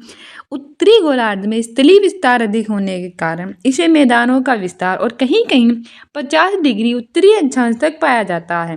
इन घास के मैदानों को संयुक्त राज्य अमेरिका और कनाडा में प्रेरी, अर्जेंटीना, उरुग्वे, ब्राजील में पंपास, दक्षिण अफ्रीका में बेल्ट, यूरेशिया में स्टेपेज और ऑस्ट्रेलिया में डाउन्स कहते हैं। कई बार पूछा जा चुका है, याद रखना कि इन घास के मैदानों को संयुक्त राज्य अमेरिका और कनाडा में कहेंगे प्रेरी, अर्जेंटीना, उरुग्वे, ब्राज़ील में पंपास, दक्षिण अफ्रीका में बेल्ट, यूरेशिया में स्टेपेज और ऑस्ट्रेलिया में कहेंगे डाउन्स। ठीक है, नेक्स्ट है कि रूढ़िबद्ध धारणाओं के संदर्भ में निम्न वाक्यों पर ध्यान दीजिए। Consider the following statements about stereotypes. पहला है, रूढ़िबद्ध धारणाएं हमें प्रत्येक व्यक्ति को अनोखे और अलग व्यक्ति जिसके पास खास गुण और क्षमताएं हो सकती हैं के रूप में देखने से रोक देती हैं। यानी कि stereotypes stop us from looking at each person as a unique individual with his her own special quality और स्किल। बिल्कुल सही बात है। जो रूढ़िबद्ध धारणाएं होती हैं, स्टीरियोटाइप्स होती है, वो क्या करती हैं, अगर प्रत्येक व्यक्ति के अंदर अनोखे गुण है तो वो हमें देखने नहीं देती हैं। वो अगर लड़की है तो वही सोचेंगे कि वो किचन के अंदर काम करे, ये नहीं सोच सकते कि वो बाहर जाकर भी काम कर सकती है। वहीं जो लड़के होते हैं, हम ये नहीं सोच सकते कि वो जो हैं वो हमारे किचन के अंदर काम करें, हम यही सोचते हैं कि वो बाहर जाके काम करें। यानी कि दोनों की अलग अलग धारणाएं हमारी बनी हुई हैं, तो रूढ़िबद्ध धारणाएं हमें ऐसा करने से रोकती हैं। नेक्स्ट है, रूढ़िबद्ध धारणाएं बड़ी संख्या में लोगों को एक ही प्रकार के खांचे में जड़ देती है। यानी कि stereotypes fit large number of people into only one pattern और टाइप। भी बिल्कुल सही बात है। जैसे मैंने भी एग्जांपल दिया था, लड़के हैं तो उन्हीं उसी धारणा में जोड़ देंगे जैसे उनके बारे में सोचते आ रहे हैं कि बाहर जाके काम करें, किचन का काम करेंगे, तो बिल्कुल बहुत गलत बात है, ऐसा नहीं हो सकता। और लड़कियां हैं तो वो किचन का ही काम करेंगे, बहुत ज़्यादा जाकर वर्क नहीं कर सकती, तो एक ही प्रकार के खांचे में बांध दिया। थर्ड है, रूढ़िबद्ध धारणाओं का हम सब पर प्रभाव पड़ता है क्योंकि इनके चलते हम उन कामों को करने का मौका मिलता है जिनमें हम अच्छे हैं। Stereotypes affect all of us as they give us opportunities to do certain things we are good at. बहुत ही ऑप्शन ये गलत है क्योंकि ये रूढ़िबद्ध धारणाओं के बारे में गलत है। रूढ़िबद्ध धारणाएं अगर इस तरह की होती तो अच्छा ही था, लेकिन ये हमसे कह रहा है कि हम जिन कामों में अच्छे हैं वो करने देती हैं नहीं, हमें उन कामों को करने से रोकती हैं रूढ़िबद्ध धारणाएं। तो हमारा सही विकल्प चुनना है। तो सी वाला तो गलत है, बाकी सारे सही हैं। तो जिसमें जिसमें सी सही है वो वाला ऑप्शन काट दो। इसमें है कि only A is true, option B A B A और B are true, option C है ए बी और C are true, option D है A B C are true. इसमें सी सही है तो गलत कर दो, ओनली सी बी और सी आर ट्रू, ये भी गलत है, हटा दो इसको। केवल ए नहीं, क्योंकि ए और बी दोनों सही है, इसीलिए हमारा ऑप्शन बी सही हो जाएगा। वही मैंने आपको कहा था, अगर आपको इसके बारे में पता है तो आपके सारे ऑप्शंस बिल्कुल सही सही निकलेंगे आंसर्स। एक्सप्लेनेशंस भी है कि रूढ़िवाद एक प्रकार की विचारधारा होती है जो किसी चीज़ के बारे में पुराने समय से चली आ रही होती है और जो सिद्धांत होते हैं उन पर भी विश्वास करती है और उसी को स्वीकार भी कर लेती है। रूढ़िवाद परिवर्तन को स्वीकार नहीं करता है, यानी कोई भी हमारे जीवन में परिवर्तन होता है, जैसे अब हो रहे हैं कि लड़के जो होते हैं वो बाहर जाके काम करने के अतिरिक्त घर पर भी काम करते हैं और लड़कियां घर के अतिरिक्त बाहर भी काम करती हैं, तो इन धारणाओं को वो स्वीकार नहीं कर पाता है। पहले से बनी परंपरा पर विश्वास करता आ रहा है, बड़ी प्रकार की संख्या में लोगों को एक ही ढांचे में कर देता है और प्रत्येक व्यक्ति के अनोखे और अलग व्यक्ति जिसके पास खास गुण और क्षमताएं होती हैं उनको देखने से ये रोक देता है, इसलिए ए और बी सही है। नेक्स्ट है कि identify the areas from those given below which have notable cultural influences of Arab and Chinese traders in the past. निम्नलिखित क्षेत्रों में से हमें उन क्षेत्रों को पहचानना है जहाँ अतीत में आए अरबी और चीन के व्यापारियों के उल्लेखनीय सांस्कृतिक प्रभाव हैं। पहला है पंजाब और तमिलनाडु, दूसरा है केरल और लद्दाख, तीसरा है असम और हरियाणा, चौथा है गुजरात और तेलंगाना। सही आंसर हो जाएगा ऑप्शन बी, केरल और लद्दाख। ठीक है, जो केरल और लद्दाख है ये अतीत में आए अरबी और चीन के व्यापारियों के लिए उल्लेखनीय सांस्कृतिक प्रभाव है। एक्सप्लेनेशन भी है कि केरल और लद्दाख के दो प्रमुख क्षेत्र होते हैं जहां अतीत में आए जो अरबी और चीन के व्यापारी होते हैं उनके उल्लेखनीय सांस्कृतिक प्रभाव होते हैं। लद्दाख जम्मू और कश्मीर के पूर्व में पहाड़ियों में बसा एक रेगिस्तानी इलाका होता है। लद्दाख के रास्ते ही बौद्ध धर्म जो तिब्बत पहुंचा था। लद्दाख को हम छोटा तिब्बत कहते हैं। केरल भारत के दक्षिण पश्चिम कोने में बसा हुआ है। सबसे पहले अरबी और यहूदी व्यापारी केरल में आए थे, चीन के व्यापारी भी केरल में आए थे और यहाँ पर मछली पकड़ने के लिए जो जाल इस्तेमाल किया था वे चीनी जालों से हुआ मिलता था और इन्हें हम क्या कहते थे, इन्हें हम चीना वाला कहते थे। क्या कहते थे? चीना वाला। नेक्स्ट है भारत के राष्ट्रपति का चुनाव देश के द्वारा होता है। The president of India is elected by. Option A है मंत्रियों और उनके मुखियों के परिषद, the council of ministers and their head. Option B है योग्य नागरिकों द्वारा प्रत्यक्ष चुनाव, direct election by eligible citizens. Option C है निर्वाचक मंडल द्वारा अप्रत्यक्ष चुनाव, indirect election by the electoral college. Option D है पंचों सहित सभी चयनित सदस्यों द्वारा अप्रत्यक्ष चुनाव, indirect election by all the elected members including panchayat. सही आंसर हो जाएगा ऑप्शन सी, निर्वाचक मंडल द्वारा अप्रत्यक्ष चुनाव। भारत के राष्ट्रपति का चुनाव जो होता है वो निर्वाचक मंडल द्वारा अप्रत्यक्ष चुनाव होता है। हमारी एक्सप्लेनेशन भी है कि भारत के राष्ट्रपति का चुनाव निर्वाचक मंडल के द्वारा अप्रत्यक्ष चुनाव के द्वारा होता है। भारतीय राष्ट्रपति का चुनाव एक निर्वाचन मंडल के माध्यम से किया जाता है जिसमें राज्यसभा, लोकसभा और राज्यों की विधानसभाओं के निर्वाचित सदस्य होते हैं। इसका आयोजन भारतीय चुनाव आयोग के द्वारा किया जाता है। निर्वाचक मंडल संसद के उच्च और निम्न सदन यानी कि राज्यसभा और लोकसभा सांसदों के सभी निर्वाचित सदस्यों, राज्य और केंद्र शासित प्रदेशों जैसे दिल्ली और पुडुचेरी के विधानसभाओं के अंतर्गत होता है।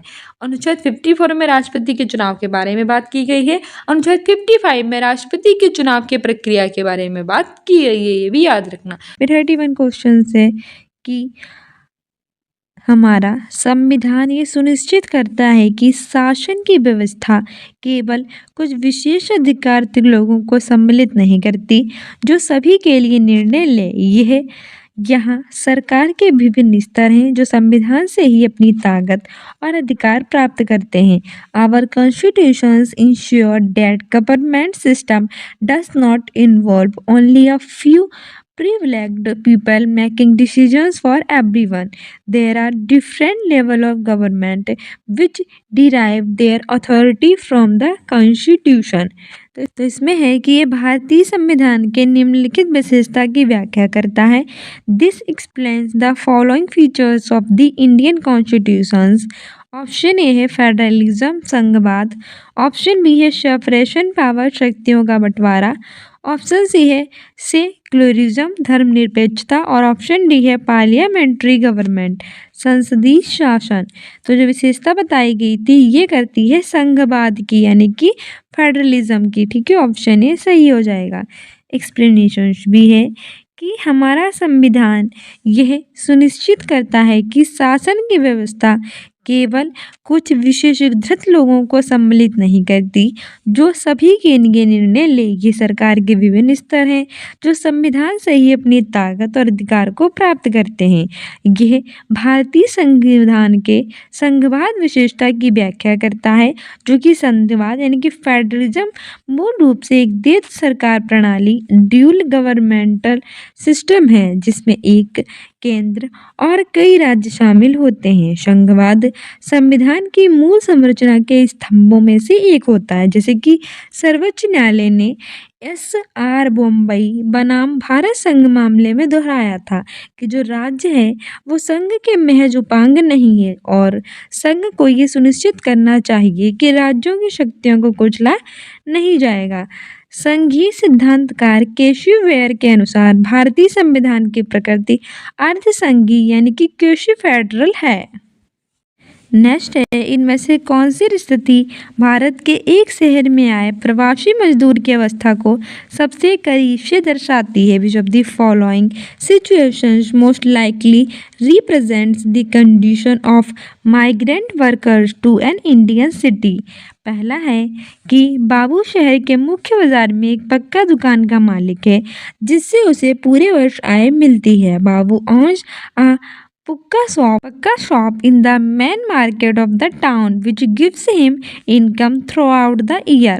दूसरा है, सेकेंड है कि राजन एक ठेले पर दिन में सामान बेचता है और रात होने पर उसी में सो जाता है। राजन sells his wares from a cart during the day and on which he sleeps at night।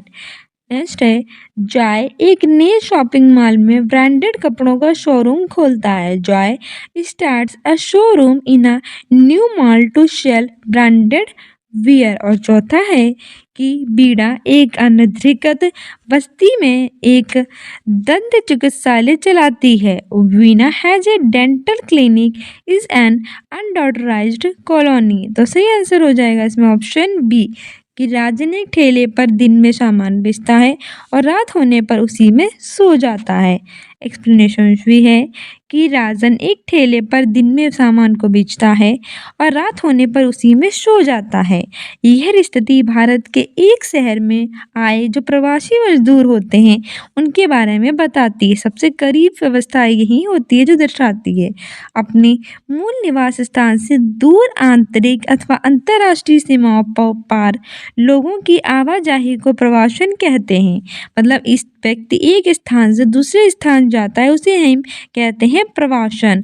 अंतर्राष्ट्रीय प्रवासी श्रमिक अधिनियम 1979 में जो प्रवासी श्रमिक होते हैं उनको नियुक्त करने वाले सभी प्रतिष्ठानों तक पंजीकृत होना अनिवार्य किया गया था। नेक्स्ट है, दादन व्यवस्था के संदर्भ में निम्न कथनों पर विचार करें। Consider the following statements about putting out system. Option A है कि यह व्यवस्था भारत में बड़े उद्योगों में प्रचलित है। It is prevalent in most of the big industries in India. Option B है इसमें व्यापारी कच्चा माल देता है और उसे तैयार माल प्राप्त होता है। इन this system merchant supplies the raw material and receive the finished product. तीसरा है कि इसमें बुनकर अधिकतर अपने घर या कार्यशाला में कार्य करते हैं। In this system craftsman mostly work at their home और एट वर्कशॉप। तो ऑप्शन ए है ओनली बी इज ट्रू, केवल बी सही है। ऑप्शन बी है both A and B are true, यानी ए और बी दोनों सही हैं। ऑप्शन सी है कि both B and C are true, B और सी दोनों सही हैं। ऑप्शन डी है all B and C are true, यानी कि और बी सी सारे सही हैं। इसका आंसर हो जाएगा ऑप्शन सी, यानी कि both A and C are true, यानी कि बी और सी सही हैं। एक्सप्लेनेशन है, दादन व्यवस्था में बुनकरों और व्यापारियों के बीच एक तादात्म्य संबंध स्थापित होता है जिसमें व्यापारी कच्चा माल देता है और उसे तैयार माल प्राप्त होता है। यह दादन व्यवस्था भारत के अधिकांश क्षेत्रों में बुनाई उद्योगों में प्रचलित होती है। इसमें बुनकर अधिकतर अपने घर या कार्यशाला में कार्य करते हैं, इसलिए बी और सी सही है। हमारा क्या व्यवस्था कि दादन व्यवस्था वे होती है जिसमें बुनकर और व्यापारी क्या होते हैं, उनके बीच में एक संबंध स्थापित होती है। इसमें व्यापारी जो है वो कच्चा माल देता है और तैयार माल प्राप्त करता है, और ये दादन व्यवस्था भारत के अधिकांश क्षेत्रों में बुनाई उद्योगों में प्रचलित होती है। नेक्स्ट है the killing of vector Peterson by the police in the wake of a protest in an episode associated with which of the following historical struggle, यानी कि विरोध प्रदर्शन के दौरान पुलिस के द्वारा जो हेक्टर था पीटरसन उसकी हत्या की घटना हो गई थी, किस ऐतिहासिक संघर्ष से ये जुड़ी है। पहली है कि अमेरिका में रंग भेद के खिलाफ संघर्ष हुआ था, स्ट्रगल अगेंस्ट का ऑप्शन भी है कि नेपाल में राजतंत्र के खिलाफ संघर्ष हुआ था, स्ट्रगलिंग अगेंस्ट मोनाचरी इन नेपाल। थर्ड है दक्षिण अफ्रीका में रंग भेद नीति के खिलाफ संघर्ष, स्ट्रगलिंग अगेंस्ट अपार्थाइड इन साउथ अफ्रीका। और चौथा है कि अल्जीरिया में उपनिवेशवाद के खिलाफ संघर्ष, struggling against colonisation in Algeria. सही आंसर हो जाएगा ऑप्शन सी कि दक्षिण अफ्रीका में रंगभेद नीति के खिलाफ संघर्ष। एक्सप्लेनेशन से कि एक विरोध प्रदर्शन के दौरान पुलिस के द्वारा हेक्टर पीटरसन की हत्या की घटना दक्षिण अफ्रीका में जो रंगभेद नीति है उसके खिलाफ संघर्ष से जुड़ी है। रंगभेद प्रणाली ने लोगों को उनकी त्वचा के रंग के आधार पर विभाजित करने का कार्य किया था, और इस रंगभेद प्रणाली के कारण ही जो आश्रित लोग हों उन्हें मतदान के अधिकार से वंचित रखा गया था। रंगबंद व्यवस्था ने उपनिवेशवाद और जातिवाद के चरम को दर्शाया था। रंग भेद के खिलाफ ही लंबे संघर्ष के बाद वर्ष 1994 में दक्षिण अफ्रीका ने आखिरकार स्वतंत्रता प्राप्त की थी और एक नए संविधान का निर्माण कर रंग भेद पर प्रतिबंध लगा दिया था। इस संविधान को सब अधिकार मिल गए थे नवनिर्मित संविधान से, ठीक है, सबको समान अधिकार मिल गए। नेक्स्ट है the Hindu succession amendment act 2005 is a step towards gender equality for which of the following reason, यानी कि हिंदू उत्तराधिकार अधिनियम के द्वारा 2005 निम्नलिखित में से किस कारण है लैंगिक समानता की ओर एक कदम है। ऑप्शन ए है कि यह बेटियों को विवाह के बाद भी प्रत्येक कुल नाम रखने का अधिकार देता है। It recognise the right of daughter to retain their father's surname upon getting married. Option B है ये बेटियों को पिता की संपत्ति पर अधिकार दिलाता है। It recognises the right of daughters to father's property. Option C है कि यह सबसे बड़ी संतान लड़का या लड़की को पिता का उत्तराधिकारी मानता है। It recognises the eldest child whether male और female to be the father successor.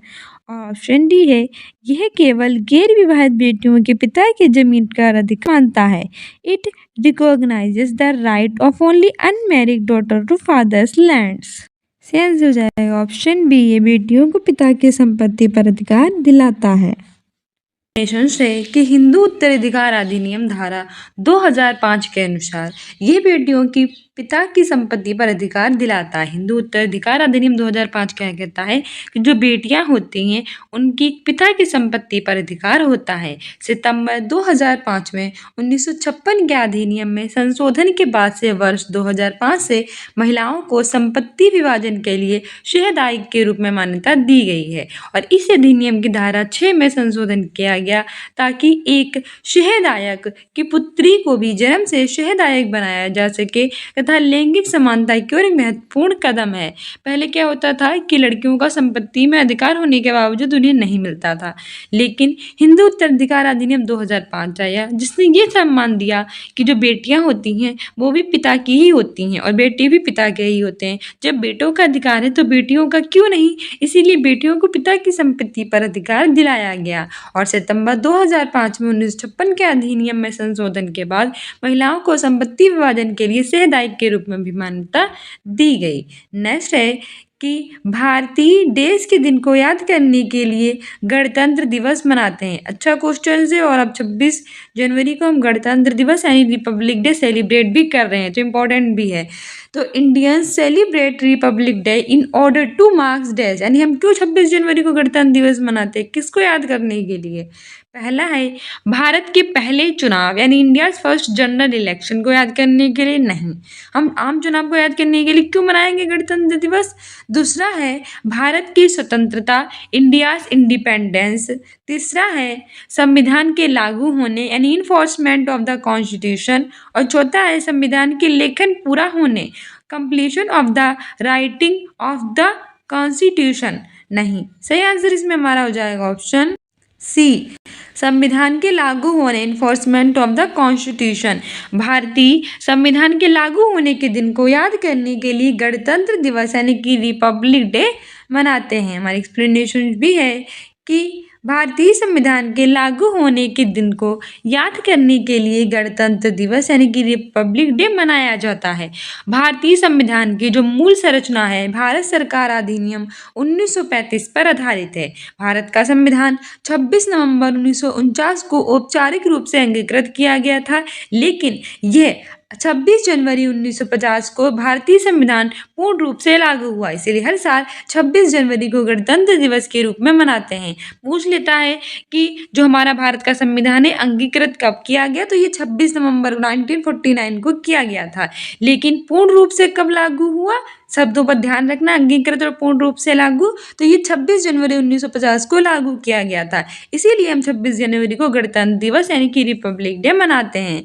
ठीक है, नेक्स्ट हमारा क्वेश्चन कह रहा है कि अभी 26 जनवरी को गणतंत्र दिवस मनाया जाएगा, किसी ना किसी देश के जो हैं वो अतिथि बुलाए जाएंगे। तो करंट अफेयर्स के साथ भी अपडेट रहिए, हम डेली कराते हैं इसी चैनल पे, तो जुड़े रहिए। और होम एजुकेशन के नाम से हमारा टेलीग्राम चैनल उसको जरूर फॉलो कर लीजिएगा, क्योंकि उस पर सारी अपडेट्स हम आपको देते हैं। साथ ही आप आपकी सीटेट के जो इंपॉर्टेंट 30 क्विज़ेस है वो भी लेकर आएंगे, जिससे आपको पता चल सके कि एग्जाम में आप किस तरह का करने वाले हैं। ठीक है, नेक्स्ट है कि राम्या एक बेकरी में सहयोगी कर्मी के रूप में काम करती है। उसे उसके मालिक का महंगा मोबाइल फ़ोन चुराने के झूठे आरोप में अभियुक्त बनाया गया है, मतलब बंदी बनाया गया है।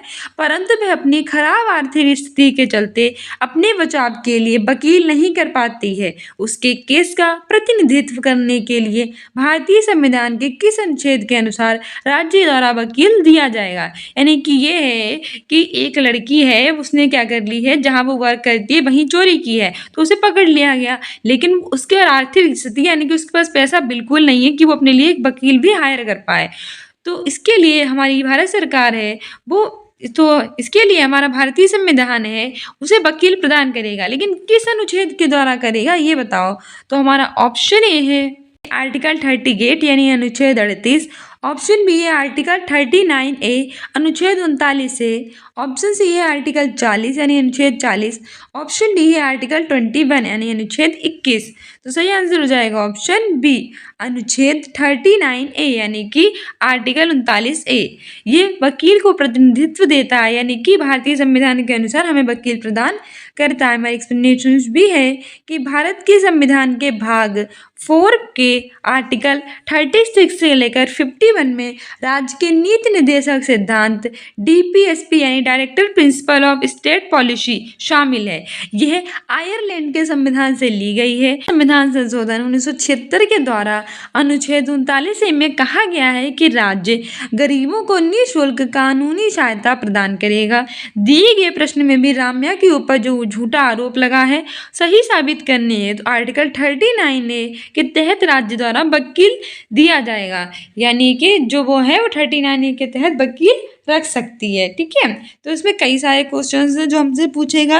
पहला है कि भारत के संविधान के कौन से भाग में नीति निर्देशक तत्वों की चर्चा है? तो भाग 4 में है। आर्टिकल कब से कब तक है? तो 36 से 51 तक है। DPSP and director principle of state policy कौन से संविधान संशोधन द्वारा 42वें 1976 में आर्टिकल 39 में कहा गया है कि गरीबों को निःशुल्क क्या दी जाएगी? कानूनी सहायता दी जाएगी। नेक्स्ट है अभिकथन ए और कारण आर को पढ़िए तथा उपयुक्त विकल्प का चयन कीजिए। Read the assertion A and reasoning R and choose the appropriate option. पहला है ऊपरी न्यायालय के फैसले नीचे की सारी न्यायालयों को मान्य होते हैं। The decisions made by higher courts are binding on the lower courts. Second है, भारत के पास एकीकृत न्यायिक व्यवस्था है। India has an integrated judicial system. तो हमारा पहला है both A and R true and R is the correct explanation of A, यानी कि ए और आर दोनों सही हैं और आर ए की सही व्याख्या है। दूसरा है कि both A and R true, R is not the correct explanation of A, यानी ये और दोनों सही हैं परंतु आर ए की सही व्याख्या नहीं है। थर्ड है A is true but R is false, A तो सही है लेकिन आर नहीं, गलत है। चौथा है कि A is false but R is true, A गलत है परंतु आर सही है। से आंसर हो जाएगा option A both A and R true and R is the correct explanation of A, यानी ये और दोनों सही भी हैं और आर ए की सही व्याख्या करता भी है। यानी कि जो ऊपरी न्यायालय के फैसले हैं वो नीचे की सारी न्यायालयों को मान्य होते हैं, यानी कि जो हायर कोर्ट हमारा डिसीजन ले लेती है वो लोअर कोर्ट जरूर मानती है। और भारत के पास कैसी न्यायिक व्यवस्था है? एकीकृत, कहती है इंटीग्रेटेड जुडिशियल सिस्टम है। तो दोनों ऑप्शन सही हैं और हमारी व्याख्या भी बिल्कुल सही कर रहा है। एक्सप्लेनेशन भी है कि ऊपरी न्यायालय के जो भी फैसले होते हैं वह नीचे की सारी न्यायालयों को मान्य होते हैं। भारत का सर्वोच्च न्यायालय न्यायिक समीक्षा की शक्ति के साथ देश का शीर्ष न्यायालय है। भारत एक संघीय राज्य है और इसकी एकल तथा एकीकृत न्यायिक प्रणाली होती है जिसकी त्रिस्तरीय संरचना है, अर्थात सर्वोच्च न्यायालय, उच्च न्यायालय और अधीनस्थ न्यायालय। अतः स्पष्ट है कि और दोनों सही और सही व्याख्या कर रहा है। कई सारे इसमें से इम्पोर्टेंट हैं। इसमें सबसे है कि भारत का जो सर्वोच्च न्यायालय है वो सबसे बड़ा होता है, देश का शीर्ष न्यायालय होता है। ठीक है, भारत एक संघीय राज्य होता है और इसकी त्रिस्तरीय संरचना होती है। कौन कौन सी होती है? सर्वोच्च न्यायालय, सुप्रीम कोर्ट, उच्च न्यायालय, हाई कोर्ट, अधीनस्थ न्यायालय यानी कि लोअर कोर्ट। ठीक है, हमारी एक्सप्लेनेशन में हमारा नेक्स्ट क्वेश्चन है कि consider the following statement A B and C, यानी निम्नलिखित कथन ए बी और सी पर विचार करना है। पहला है तवा मत्स्य संघ का गठन तवा बांध के निर्माण के खिलाफ हुआ था। Tawa Matsya Sangh was formed against building the Tawa dam. Option है तवा मत्स्य संघ का गठन मध्य प्रदेश के जंगल निवासियों के जीवन निर्वहन के लिए बांध पर मछलियां पकड़ने के काम को जारी रखने के अधिकार की रक्षा के लिए हुआ था। Tawa Matsya Sangh was formed for protecting the rights of forest dwellers of Madhya Pradesh to continue fishing at dam for their livelihood. Third कह रहा है कि तवा मत्स्य संघ मछुआरों को ऋण भी देने की व्यवस्था करता है। Tawa Matsya Sangh provides loan to the fish workers. Choose the correct option, सही विकल्प चुनना है। ऑप्शन ए है ओनली ए इज ट्रू, केवल ए सही है। ऑप्शन बी है only A and B are true, केवल ए और बी सही है। ऑप्शन सी है only B and C are true, यानी केवल बी और सी सही है। ऑप्शन डी है all A B C are true, सभी ए और बी सी सही हैं। से आंसर हो जाएगा option C, only B and C are true, केवल बी और सी सही है। एक्सप्लेनेशन से 1996 ईस्वी में मध्य प्रदेश सरकार ने यह तय किया कि तवा बांध के जलाशय से मछली पकड़ने का अधिकार यहाँ से विस्थापितों को ही दिया जाएगा। तत्कालीन सरकार ने तवा मत्स्य संघ को बांध में मछली पकड़ने के लिए 5 वर्ष का पट्टा यानी कि जो लीज है वो देना स्वीकार किया और इस तरह 2 जनवरी 1997 को तवा क्षेत्र के 33 लोगों के लिए नया साल सही अर्थों में आरंभ हुआ था। तवा मत्स्य संघ मछुआरों को ऋण की व्यवस्था भी करता है देने की। इस तरह से बी और सी सही हैं। इसमें से आप क्या याद कर सकते हैं कि 1990 ईस्वी में मध्य प्रदेश सरकार ने जो तवा बांध के जलाशय से मछली पकड़ने का अधिकार दिया था, तो कब दिया था? 1996 में दिया था। कहाँ से दिया था? तवा बांध के जलाशय से। एक कहाँ है? मध्य प्रदेश में है। ठीक है, साथ ही जो 5 वर्ष का पट्टा यानी कि लीज ये भी देना स्वीकार किया गया था और 2 जनवरी 1997 को इस क्षेत्र में 33 लोगों के लिए नया साल सही अर्थों में आरंभ हुआ था। ठीक है, तो याद रखना मध्य प्रदेश में है तवा बांध। नेक्स्ट है कि जनजातीय भाषाओं के बारे में दिए गए निम्न कथनों को पढ़ें।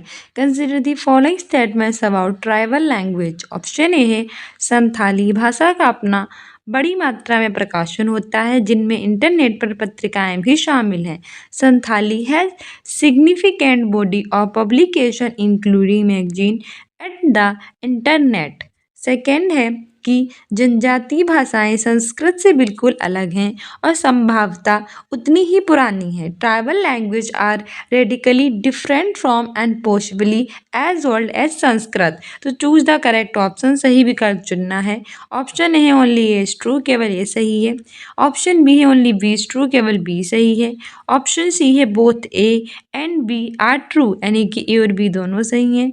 और चौथा है कि neither A nor be is true, यानी ना तो ए और ना ही बी सही है। से आंसर हो जाएगा हमारा ऑप्शन सी कि both A and B are true, यानी कि ए और बी दोनों सही हैं। हमारी एक्सप्लेनेशन भी है कि वर्ष 2003 में 92वां संविधान संशोधन हुआ था, जिसके द्वारा जो संथाली भाषा थी उसको भारत की संविधान की 8वीं अनुसूची में जोड़ा गया था।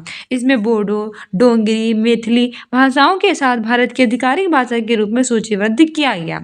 8वीं अनुसूची में से शामिल करने का अर्थ था कि जो भारत सरकार है वो संथाली भाषा के विकास के लिए प्रतिबद्ध थी। संथाली भाषा का इंटरनेट पर पत्रिकाएं भी शामिल हैं। भारत की वर्ष 2011 की जनगणना के अनुसार देश भर में संथाली बोलने वाले 70 लाख से अधिक लोग हैं।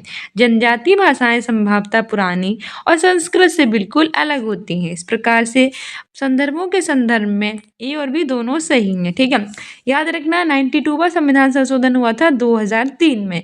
इसमें 8वीं अनुसूची में बोडो, डोंगरी, मैथिली और संथाली 4 भाषाएं जोड़ी गई थी। 8वीं अनुसूची में इन्हें शामिल करने का मत था कि संथाली भाषा के विकास के लिए प्रतिबद्ध है हमारी सरकार। साथ ही 2011 की जनगणना के अनुसार 70 लाख से अधिक लोग संथाली बोलते हैं।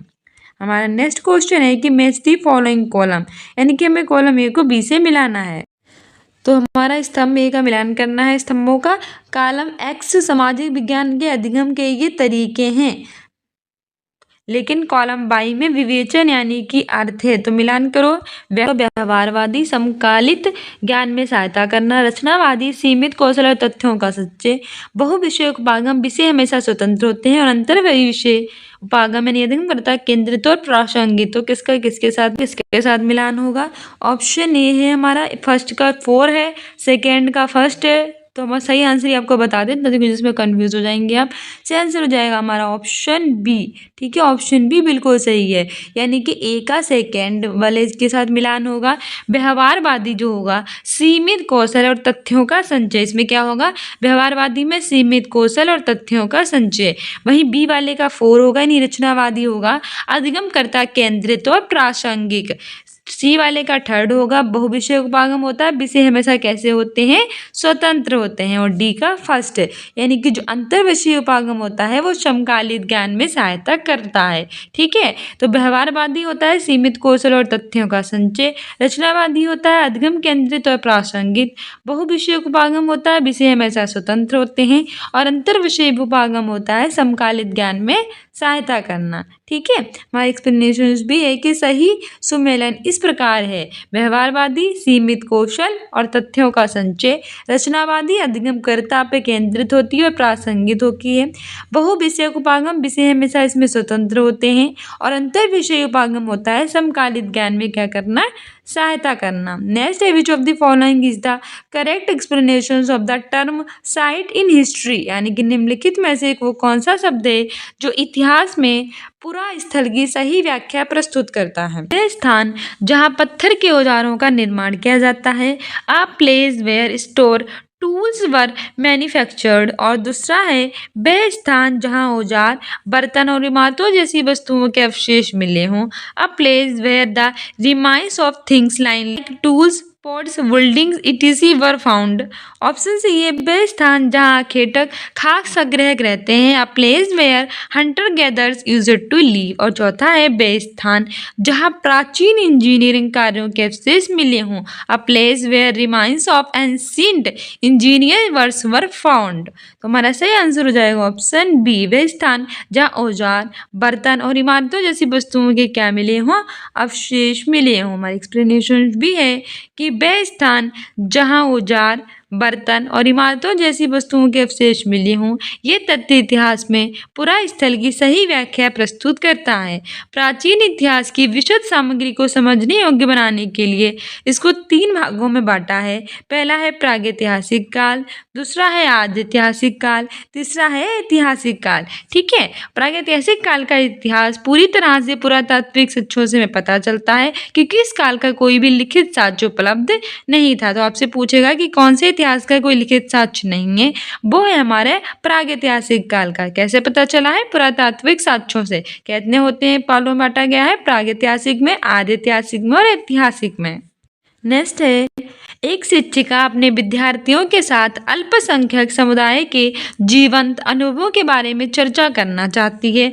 कौन सी अति उपयुक्त शिक्षण रणनीति होगी? A teachers want to discuss about the lived experience of a minority community with her student. What would be the most appropriate teaching strategy? तो ऑप्शन ए है कि अल्पसंख्यकों के लिए संवैधानिक प्रावधानों पर charts on constitutional provisions for minorities. Option B है अल्पसंख्यकों के रोजगार पर NSS data on employment of minorities.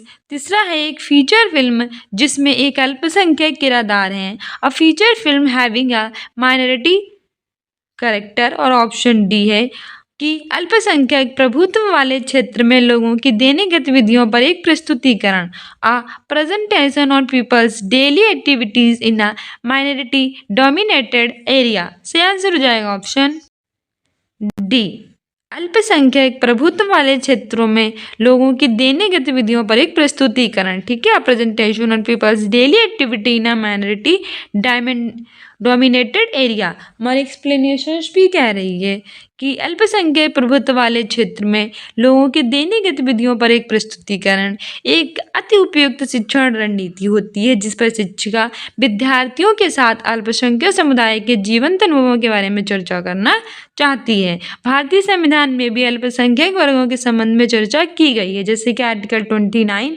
और आर्टिकल 30। 29 में है कि अल्पसंख्यक वर्गों के हितों का संरक्षण करना, उन्हें सुरक्षा संबंधी अधिकार उल्लिखित हैं।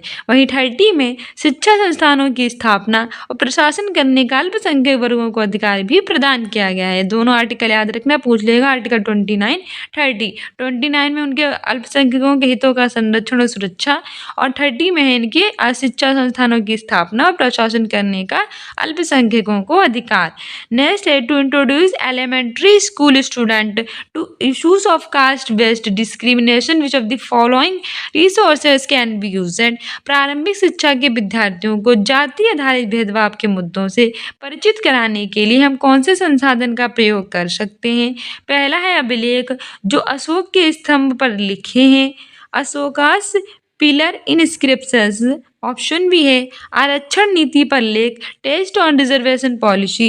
थर्ड है मानवाधिकारों का सार्वजनिक घोषणा पत्र, universal declarations of human rights. और ऑप्शन डी है बी.आर. अम्बेडकर के बचपन के अनुभवों के वृत्तांत, narratives of B R. Ambedkar childhood experience.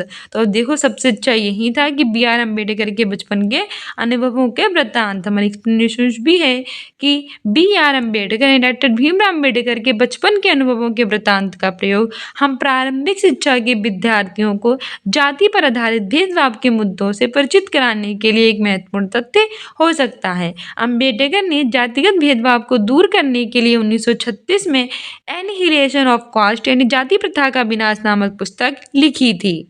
Next है कि एक इतिहास की अध्यापिका मौर्य राजवंश का उदय विषय को अपने विद्यार्थियों को पढ़ाना चाहती है। निम्नलिखित में से कौन सी शिक्षण सहायक सामग्री के इस्तेमाल उन्हें करना चाहिए? यानी कि history teacher wants to teach rise of Maurya empire to her student, which of the following teaching aid should she use? Option A तुलनात्मक समय रेखा, कॉम्परेटिव टाइमलाइन। ऑप्शन बी है रेखा आलेख लाइन ग्राफ। ऑप्शन सी है प्रगतिशील समय रेखा प्रोग्रेसिव टाइमलाइन। ऑप्शन डी है दंड आलेख यानी कि वार ग्राफ। तो आपको पता चल रहा होगा कि ये हमारी एसएसटी की क्या आ गई है, पेडागोजी आ गई है। तो एसएसटी की पेडागोजी क्वेश्चन है जिससे हमारा से आंसर जाएगा प्रगतिशील समय रेखा यानी कि प्रोग्रेसिव टाइमलाइन। एक्सप्लेनेशन भी है कि एक इतिहास की अध्यापिका मौर्य राजवंश का उदय विषय को अपने विद्यार्थियों को पढ़ाना चाहती है। तो इसके लिए उसे प्रगतिशील समय रेखा प्रोग्रेसिव टाइमलाइन शिक्षण सहायक सामग्री का प्रयोग करना चाहिए। प्रगतिशील समय रेखा होती है, ये भारत के इतिहास की समय रेखा होती है जिसे भारत और इसके पूर्ववर्ती राज्यों में महत्वपूर्ण जो कानूनी और क्षेत्रीय परिवर्तन है और राजनीतिक घटनाएं होती हैं ये शामिल होती हैं। ठीक है, तो सबसे पहले आपको याद रखना है कि प्रगतिशील समय रेखा क्या होती है। ये वे समय रेखा होती है जिसमें भारत और इसके पूर्ववर्ती राज्यों में महत्वपूर्ण कानूनी क्षेत्रीय परिवर्तन और राजनीतिक घटनाएं शामिल हैं। Tries to teach about diversity is relevant if the teacher uses it for option A है एक अनजान भौगोलिक स्थान में जीवन के अनुभव उपलब्ध कराने, providing experience of life if unfamiliar geographical space. Option B है विद्यार्थियों के मनोरंजन, keeping students in. Option C है अन्य अपने जीवन में कैसे जीते हैं उन अजीब से तरीकों को दिखाने, showing the weird ways in which others live their lifes. और ऑप्शन डी है व्याख्यान विधि की एक रक्षता को भंग करने, breaking monotony of lecture method. सही आंसर हो जाएगा ऑप्शन ए एक अनजान भौगोलिक स्थान में जीवन के अनुभव उपलब्ध कराने के लिए। ठीक है, विविधता के बारे में पढ़ाने के लिए वृत्तचित्र प्रासंगिक है अगर शिक्षा इसका प्रयोग एक अनजान भौगोलिक स्थान में जीवन के अनुभव उपलब्ध कराने के लिए करता है। एक्सप्लेनेशंस भी हैं कि विविधता के बारे में पढ़ाने के लिए वृत्तचित्र प्रासंगिक है अगर शिक्षक इसका प्रयोग एक अनजान भौगोलिक स्थान में जीवन के अनुभव को उपलब्ध कराने के लिए करता है। विविधता से आशय है कि यहाँ पर यह है कि अलग अलग प्रकार के धर्म, बोली, भाषा और अर्थात समाज। जैसे भारत एक विविधतावादी राष्ट्र है अर्थात यहाँ विभिन्न प्रकार की बोलियाँ, भाषाएं और सभ्यता तथा अनेक धर्म और जातियाँ मिलती हुई। भारत कैसा है, एक विविधता का देश है। विविधता का मतलब है कि यहाँ बोलियाँ अलग होंगी, भाषाएं अलग होंगी, सभ्यताएं और धर्म और जाति के अलग अलग लोग होंगे। साथ ही धर्म, भाषा, बोली और समाज सब कुछ ही अलग होगा। नेक्स्ट है कि एक 7वीं कक्षा की सामाजिक विज्ञान की अध्यापिका अपने विद्यार्थियों को ग्राम पंचायत के दफ्तर के दौरे पर ले जाती है। इस शिक्षण विधि के क्या फायदे हैं? ऑप्शन ए है विषय के बारे में प्रत्यक्ष जानकारी जुटाना, ऑप्शन बी है विषय के बारे में अतिरिक्त जानकारी देने का प्रभावी तरीका, ऑप्शन सी है स्कूली जीवन का सामुदायिक जीवन से संपर्क स्थापित करना, और ऑप्शन डी है कि घटनाओं और घटनाक्रम को दर्ज करने की रूपरेखा प्रदान करना। उचित विकल्प चुनना है। ऑप्शन ए है कि ए बी डी सही है, ऑप्शन बी है ए बी सी सही है, ऑप्शन सी है ए बी डी सही है, ए सी डी सही है और ऑप्शन डी है केवल ए सही है। सही आंसर इसमें हमारा हो जाएगा ऑप्शन बी, ए बी और सी सही है। ठीक है, हमारी एक्सप्लेनेशन भी है कि विषय के बारे में अतिरिक्त जानकारी देने का प्रभावी तरीका विषय के बारे में प्रत्येक जानकारी जुटाना तथा स्कूली जीवन का सामुदायिक जीवन से संपर्क स्थापित करना है।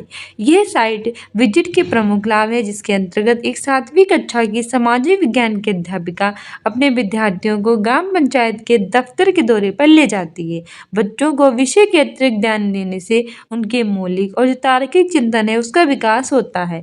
एनसीईआरटी यानी कि नेशनल करिकुलम फ्रेमवर्क 2005 के अनुसार बच्चों को बाहरी परिवेश से जोड़कर क्या करना चाहिए, रखना चाहिए। नेक्स्ट है कि निम्नलिखित में से कौन सी शिक्षण विधि जेंडर संवेदीकरण को पढ़ाने के लिए सर्वोत्तम है। Which of the following teaching strategy is best suited to teach gender sensitisation. Option A है कि परिचर्चा डिस्कशन, ऑप्शन बी है प्रदर्शन डेमोन्स्ट्रेशन, ऑप्शन सी है व्याख्यान लेक्चर, ऑप्शन डी है प्रश्न विधि क्वेश्चनिंग। सही आंसर इसमें हमारा हो जाएगा ऑप्शन ए डिस्कशन यानी कि परिचर्चा। ठीक है, परिचर्चा शिक्षण विधि जेंडर संवेदीकरण को पढ़ाने के लिए सबसे अच्छी विधि है।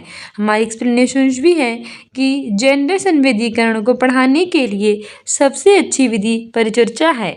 शिक्षा में जेंडर संवेदीकरण का अर्थ होता है कि रूढ़िगत विचारों यानी बहुत समय से चले आ रहे जो विचार होते हैं उनके ऊपर हटकर उन्हें हटाकर बालक और बालिका को समान शैक्षिक व्यवस्थाएं और अवसर को उपलब्ध कराना। देखो, जेंडर रूढ़िवादिता में तोड़ना चाहिए। ये वो होते हैं जो बहुत समय से पहले से चले आ रहे होते हैं कि लड़कियां जो हैं वो बाहर जाकर काम करेंगी, लड़कियां घर में खाना बनाएंगी, पर ऐसा अब कुछ नहीं है। तो हमें जेंडर रूढ़िवादिता को बढ़ावा बिल्कुल नहीं देना चाहिए। उससे हटकर हमें बालक बालिकाओं को समान अवसर देने चाहिए जिससे उनकी शैक्षिक उपलब्धियों पर लिंग भेद के कारण कोई भी प्रभाव ना पड़े। जेंडर संवेदीकरण में शिक्षक जो होता है वो शिक्षक का महत्वपूर्ण योगदान है। शिक्षक की प्रक्रिया में सम्मिलित जितने भी तत्व हैं, जैसे कि विद्यालय है, शिक्षिका हैं, पाठ्यक्रम है, पाठ्य वस्तु है, कक्षा कक्ष है, उसका एक जैसा योगदान होता है। सभी के द्वारा बालिका को बालक के समान व्यवहार दिया जाता है और शिक्षक परिवर्तन के प्रमुख नियामक होते हैं। ये विद्यालय में बच्चों के रोल मॉडल होते हैं। विद्यार्थी क्या करते हैं, उनका ही अनुकरण कहते हैं। ठीक है, इसीलिए जो टीचर्स हैं उन्हें अच्छे से जो है सब कुछ एक्सप्लेन करना चाहिए और जेंडर रूढ़िवादिता को बढ़ावा नहीं देना चाहिए। यही हम सबसे कहा गया, हम एक टीचर बनेंगे आगे चल के तो हमें भी ऐसा ही करना चाहिए। नेक्स्ट है, निम्न में से कौन सी रणनीति विद्यार्थियों में आलोचनात्मक सोच को प्रोत्साहित करने में सबसे उपयुक्त है? Which of the following strategy is appropriate in promoting critical thinking in students? Option A है कि विद्यार्थियों से सभी सूचनाओं को सत्य समझकर स्वीकृत करना, asking students to accept all information as true. Option B है कि विद्यार्थियों से अध्यापक के सारे मतों को स्वीकार करना, making students to accept all the opinions of the teacher. Option C है विद्यार्थियों को पक्षपात पहचानने में मदद करना, assisting students to recognise biases. Option D है विद्यार्थियों को परिस्थिति को सिर्फ एक नजरिए से देखना सीखना, हेल्पिंग स्टूडेंट्स सी या situation from a single perspective. सही आंसर हो जाएगा ऑप्शन सी, विद्यार्थियों को पक्षपात पहचानने में मदद करना। ठीक है, रणनीति विद्यार्थियों में आलोचनात्मक सोच को प्रोत्साहित करेगी तो विद्यार्थियों को पक्षपात पहचानने में मदद करना ये प्रोत्साहित करेगी। ऑप्शन सी सही हो जाएगा। एक्सपीरियंस भी है कि विद्यार्थियों को पक्षपात पहचानने में मदद करना यह रणनीति विद्यार्थियों में आलोचनात्मक सोच होती है उसको प्रोत्साहित करने में सबसे ज़्यादा उपयुक्त होती है। प्राथमिक विद्यालय में महत्वपूर्ण सोच सिखाने की कल्पना महत्वपूर्ण होती है। शिक्षकों को कुछ नया बनाने के लिए छात्रों की जानकारी का उपयोग करने के लिए नए तरीके की तलाश करनी चाहिए और ऐसा करने के लिए कला परियोजना एक शानदार तरीका होती है। जो आलोचनात्मक सोच होती है वह छात्रों को समझने के कौशल को भी बढ़ाती है और ये क्षमता आपको सभी और मूल्यांकन करने में भी सक्षम बनाती है। नेक्स्ट है, which of the following method of teaching social develop learners ability to purpose argue and present facts and our view points, यानी निम्नलिखित में से कौन सी सामाजिक विज्ञान शिक्षण विधि है जो विद्यार्थियों की प्रस्ताव करने की, तार्किक बहस करने की, जवाबी तर्क देने की और तथ्यों या विचारों को प्रस्तुत करने की क्षमता को विकसित करती है? ऑप्शन ए है डिबेट वाद विवाद, ऑप्शन बी है डिस्कशन परिचर्चा, ऑप्शन सी है फील्ड वर्क क्षेत्र कार्य, ऑप्शन डी है प्रोजेक्ट वर्क परियोजना कार्य। सी आंसर हो जाएगा ऑप्शन ये वाद विवाद यानी कि डिबेट।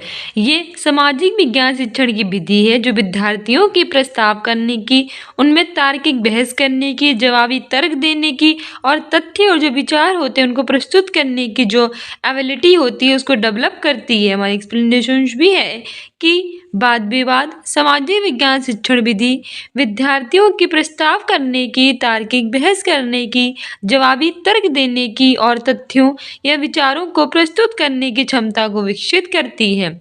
वाद विवाद या बहस किसी विषय पर चर्चा की एक औपचारिक विधि होती है। वाद विवाद में दो परस्पर विपरीत विचारों के समर्थक अपना अपना जो तर्क होते हैं वो रखते हैं और दूसरे के तर्कों का यानी कथनों का क्या करते हैं, खंडन करते हैं। ठीक है, उनका प्रश्न करते हैं। वाद विवाद एक शैक्षिक सामूहिक क्रिया है जिसमें शिक्षक और छात्र सहयोगी रूप से किसी समस्या या फिर प्रकरण पर बातचीत करते हैं। नेक्स्ट है, सामाजिक विज्ञान की एक शिक्षिका अपनी कक्षा में सेलों की विशेषताएं विषय को शुरू कर रही है।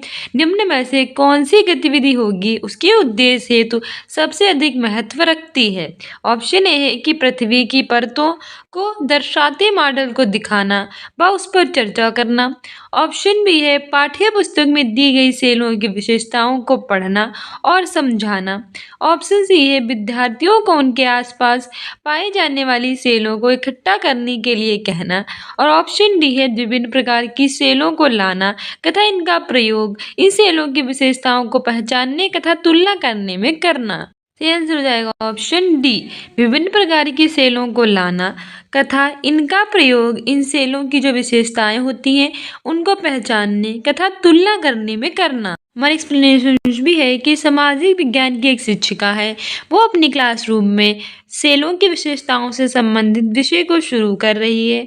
इसके लिए विभिन्न प्रकार के सेलों को लाना और इनका प्रयोग इन सेलों की विशेषताओं को पहचानने और तुलना करने में करना जैसी जो गतिविधि होती है उसके उद्देश्य सबसे अधिक महत्व रखती है। सामाजिक विज्ञान जो होता है वो समाज का विज्ञान होता है। इसमें वैज्ञानिक पद्धति को आधार बनाकर समाज का अध्ययन किया जाता है। यह मानव एवं पशुओं के व्यवहार का अध्ययन करता है। यह समाज की जो आवश्यकताएं होती हैं उनमें हो रहे जो बदलाव होते हैं उनका विस्तृत अध्ययन कर उसको सही मार्ग की ओर अग्रसर करती है। नेक्स्ट है भारत के तटीय स्थल रूप पढ़ते हुए राजस्थान के शिक्षक किस शैक्षणिक समस्या का सामना कर सकते हैं। ऑप्शन ए है ये छात्रों के लिए संदर्भ बनाने में। ऑप्शन बी है प्रकाशिक सामग्री उपलब्ध कराने में। ऑप्शन सी है छात्रों के मूल्यांकन में। ऑप्शन डी है पाठ्यक्रम समय पर पूरा करने में। सही आंसर हो जाएगा ऑप्शन ए छात्रों के लिए संदर्भ बनाने में। भारत के तटीय स्थल रूप पढ़ाते हुए राजस्थान के जो शिक्षक हैं वह छात्रों के लिए संदर्भ बनाने में जो शैक्षणिक समस्या है उसका क्या कर रहे हैं सामना कर सकते हैं। क्योंकि क्या है हमारे एक्सप्लेनेशन भी है कि जो भारत के तटीय स्थल रूप है इसे पढ़ाते हुए राजस्थान के शिक्षक छात्रों के लिए संदर्भ बनाने में शैक्षणिक समस्या का सामना कर सकते हैं। कुछ शैक्षणिक समस्याएं होती हैं जैसे कि शिक्षा प्रणाली का समावेश नहीं है, पाठ्यक्रमों में व्यावहारिकता की कमी है, स्कूल स्तर के जो आंकड़े हैं उनकी अविश्वसनीयता, शासन गुणवत्ता में कमी और शिक्षक प्रबंधन शिक्षण की शिक्षा और प्रशिक्षण स्कूल प्रशासन और प्रबंधन के स्तर में कमी। ठीक है, हमारा नेक्स्ट क्या है कि सामाजिक विज्ञान पाठ्यचर्या में निम्नलिखित में से कौन सी विद्यमान बाधाएं हैं। ऑप्शन ए है विद्यालयों में विद्यमान शिक्षण शास्त्रीय प्रथाएं। ऑप्शन बी है अच्छा प्रदर्शन तथा उच्च अंक प्राप्त करने का दबाव। ऑप्शन सी है वैज्ञानिक अन्वेषण निर्माण करने का अभाव। ऑप्शन ए है ए और बी, ऑप्शन बी है ए और सी, ऑप्शन सी है बी और सी, ऑप्शन डी है ए बी और सी। सही आंसर हो जाएगा ऑप्शन ए और बी। एक्सप्लेनेशन है कि विद्यालयों में विद्यमान शिक्षण शास्त्रीय प्रथाएं और अच्छा प्रदर्शन तथा उच्च अंक प्राप्त करने का दबाव सामाजिक विज्ञान पाठ्यचर्या में विद्यमान बाधाएं हैं। इस तरह से ए और बी सही हैं। सामाजिक विज्ञान को मुख्य पाठ्यक्रम में शामिल किया जाना चाहिए क्योंकि ये शिक्षार्थियों को वास्तविक जीवन की जो परिस्थितियाँ होती हैं वो प्रदान करते हैं। सामाजिक विज्ञान वास्तविक दुनिया से संबंधित होता है। यह शिक्षार्थी को ये समझने में मदद करता है कि समाज कैसे काम करता है। ये समाज के सामने आने वाली जो समस्याएं होती हैं उनको पहचानता है और शिक्षा के स्वरूप को निश्चित करने में सबसे अधिक भूमिका उस समाज के जीवन के दर्शन को होती है।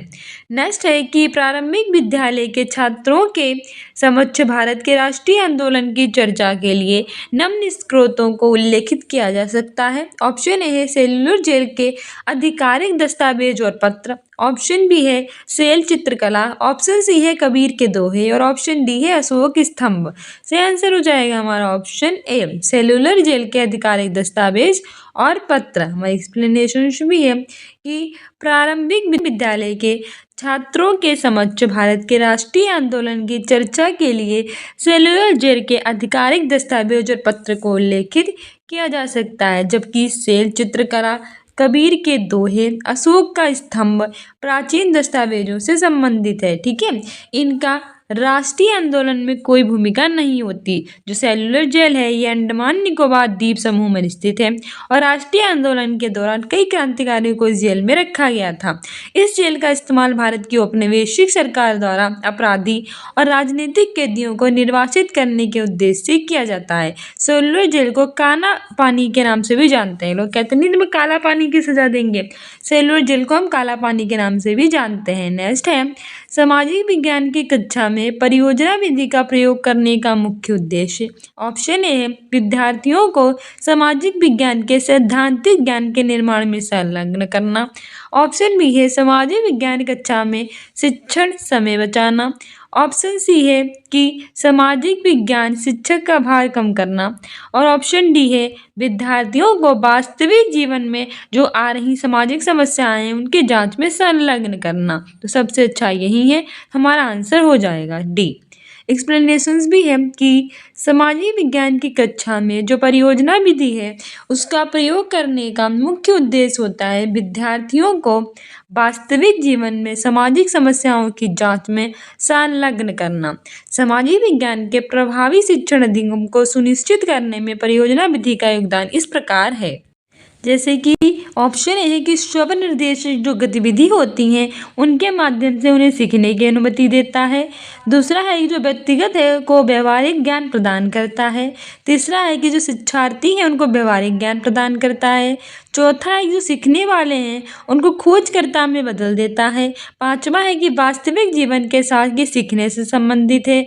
और छठा है कि अमूर्त और मूर्त वैज्ञानिक कौशल को क्या करता है, विकसित करता है। नेक्स्ट है कि निम्नलिखित प्रश्न में कौन सी ज्ञानात्मक प्रक्रिया का आकलन होता है। भारतीय संविधान की मुख्य विशेषताएं क्या हैं। ऑप्शन ए है स्मरण, ऑप्शन बी है मूल्यांकन, ऑप्शन सी है विश्लेषण और ऑप्शन डी है सृजन।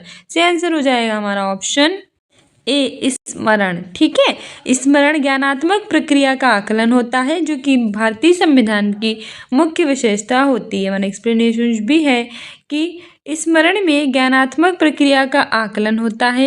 यह भारत के संविधान की मुख्य विशेषताएं होती है। स्मरण यानी कि याद करना। मनोविज्ञान में अतीत से जानकारी या घटनाओं को पुनः प्राप्त करने का कार्य, जबकि सूचना को पुनः प्राप्त करने में मदद करने के लिए विशिष्ट संकेत की कमी होती है।